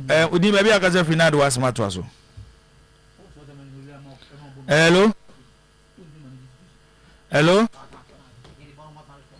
Mr. Pomati. Majodin de say okaza free hen. Apomati. Okay, it's you. And that's me that can me na riba okura. Seke blaster and the single combat.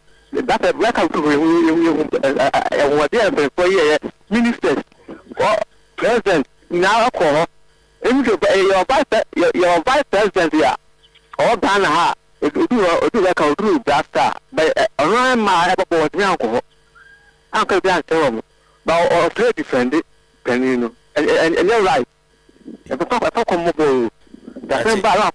Yedasi yentoaso odi ma bia kaza finado asmatoaso. Hello Alfredo o kaza fin me kasa Fredo kwa ofen Alfredo yanko ebe se ha supporters bi ne mo esere wo mo ara omonya abotre ma empanimfo no me kasa afie we recruitment na be better atete area ni nyina ye mo nya mempa na supporters bi adedi aka bi aye se aka me omonya abotre na ne ma pa ho yes that's yentoaso odi ma bia okay wentimi anyina eye line so yemfa de odi ho odi ma bia kaza finado asmatoaso. Hello.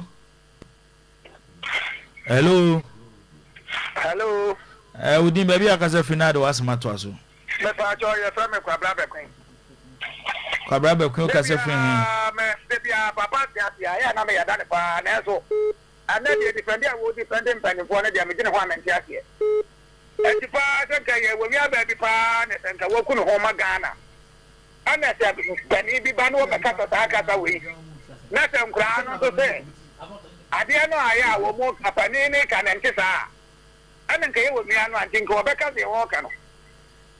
Oh, adru ba bia. Ampanifo ne ya de anya. Mo mi yanka. Wow, Ghana mai, wo mu ko mu ho, amo mai. Na so no mpanifo mbebe bia mo amai. Aya ta ntia ye. Mo mi yanka no kula ntre wo mu. Na ko so mesi mpanifo no. So mo fa ne mamu akwam. Me prayers no mo sensa bi. Yedase yentoaso. Okay, all right. Idi baby akaza finado wasmato aso. Tempo pagani. Sembo boga eti. Tempo pagani. Sembo eti. Ya, ma me chawa da pele wa be japo. Kaka me kanite. Eta ya ede pato ha. Kete mo ya chika pano. Ene ha kede ka to. Ibe ni ha ju. Ni ha pa. Leje no ni ya time. Ya pa itaji. Ya ko to pedi ni ja che. Ene ya ma ta pa ya on pali no. Ni le dia ene ya ko to kono. Ubi lo be kai. Ya je bi a che. Enti we bi a abu ya je tie sina so. Ge ko ma me ta me kro mpo. Abofo de chere. Okay, simple man yedase. Udi baby akaza finado wasmato aso. Hello. Okay. Hello. Hello. Yes sir. Good morning. Good morning. The day they are so on, please. Atoswan yanko. Wajibu yanko ponjano wa mapa. Otoko na player no see any the ball friend match wa. Dada no mo tuaga ma ha sa pa say and the park. Oh. Ade people kuma player mo nse e ma ni nkodi na bi anfa na eno ma nkodi a o ma se kotoko kotoko se mo mra pa ju. Ya ni na go friend match money o. Na mama ha so far fan the to mo de kwa akra. So, there is the best of luck. Yedase Atoswan. Udi baby akaza finado wasmato aso. Hello, good morning. Good morning. Lo radio set na na so be film mama me why.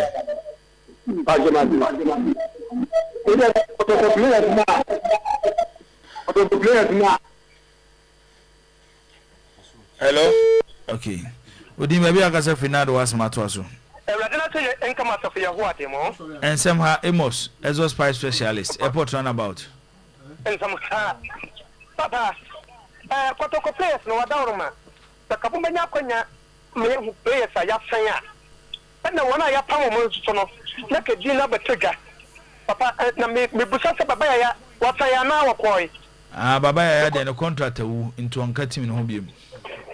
And 7.4 Yana and I am made for the Tissa Babaya. Bibia Chess on Calmo plans home. And come plans, but you have your name for the Cassacacho. None of them sitting in your corner, Macona Tangram. Let's go on your button to pay and care to know. Papa, they are and run that wall. You know, we have home. What the connection to it? You know who pays a matter. What's the who come up, Mr. Korea, who come up some years. I tell us, and you're finding any question about but why have you been somehow? And somehow Amos Yadasi, Udi maybe a Gazafinado asmato aso. The video to be to make a safety at Super Junction. But I say, oh,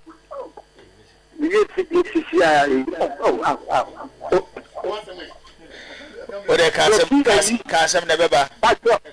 Why meeting no be na koye. You like this. Oh, right. Oh. Okay, I know baby. Mudi baby agaze finado was matter aso. Hello. Hello. Yes, sir. Hey, former assemblyman, Fantinu Town. Honorable Gede. Honorable, maybe I told you, we ever can achieve them, Mr. Fatchame. Why?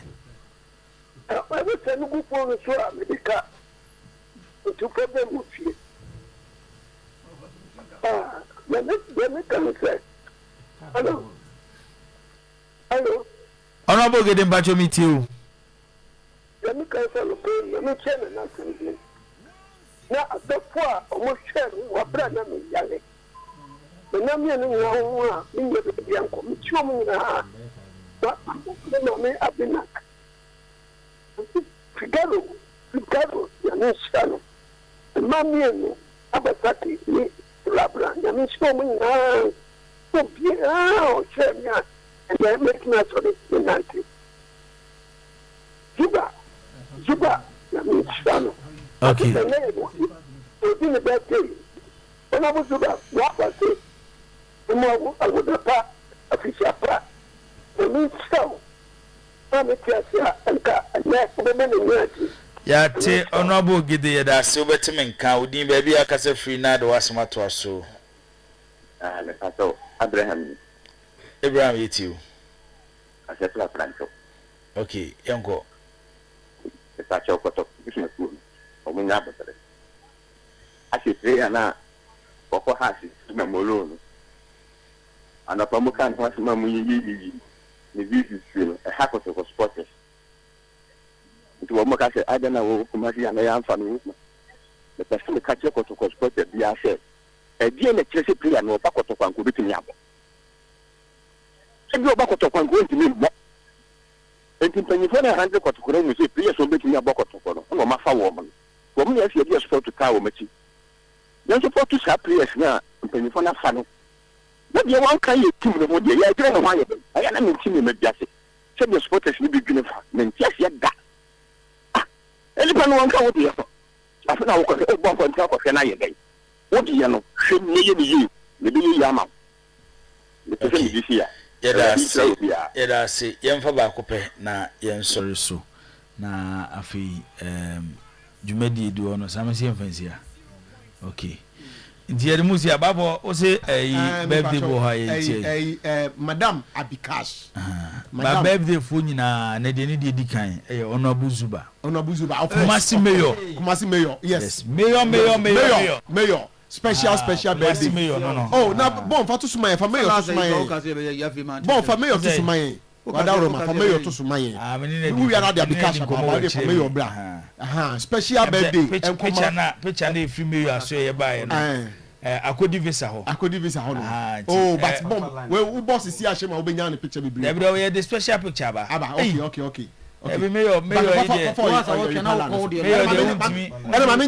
Abikash there no. We are now abeye no. Nti bon yenko Madam Abikash oton ade o La Paz New Market.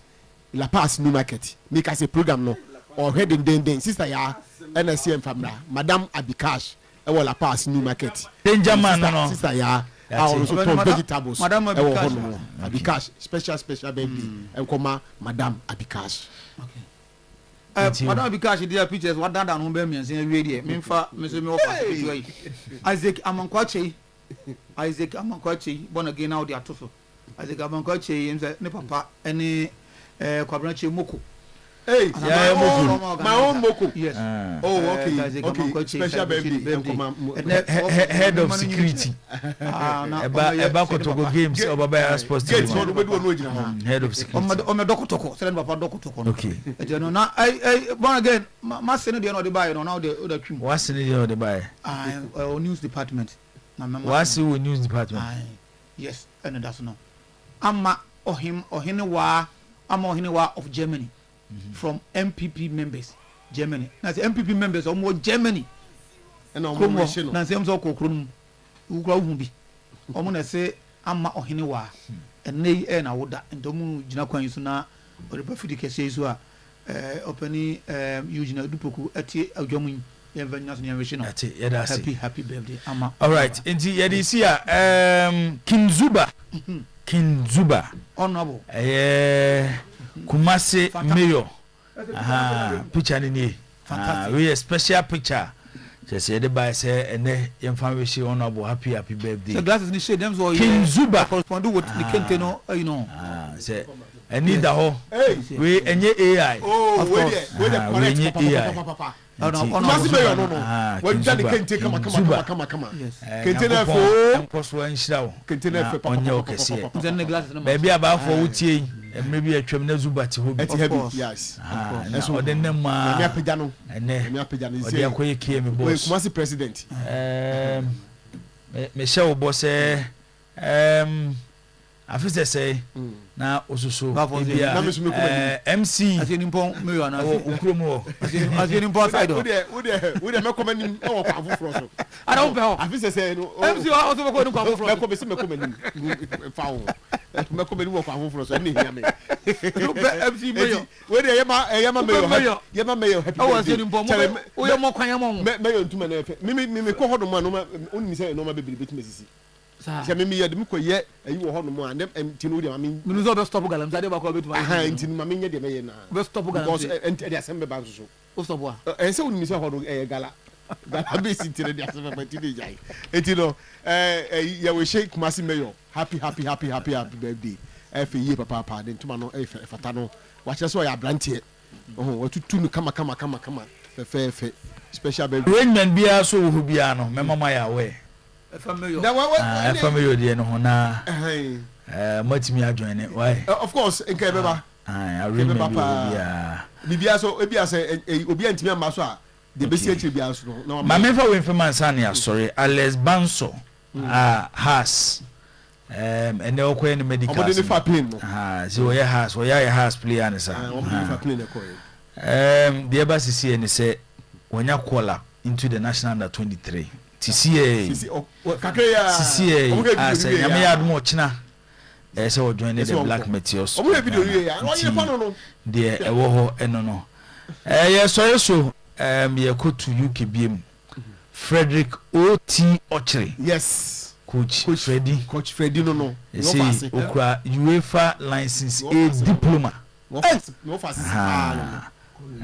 ti isi wo ko ni ma no enche bia de black oko ti modwa so na o start kura senka kuku chim kosa anka ne nka David of ye blaster man ke be consider ambo no nya start bi no nya start coaching kura ba no ko pesi na ugina ho na ototonsa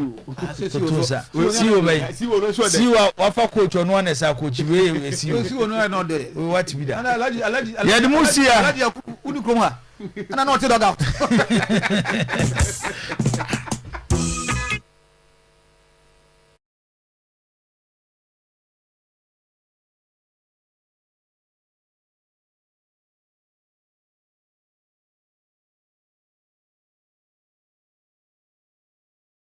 the team of producers na Samuel Kimensa Solomon Kata ene papa na wotweda na ekoso ewo Seko City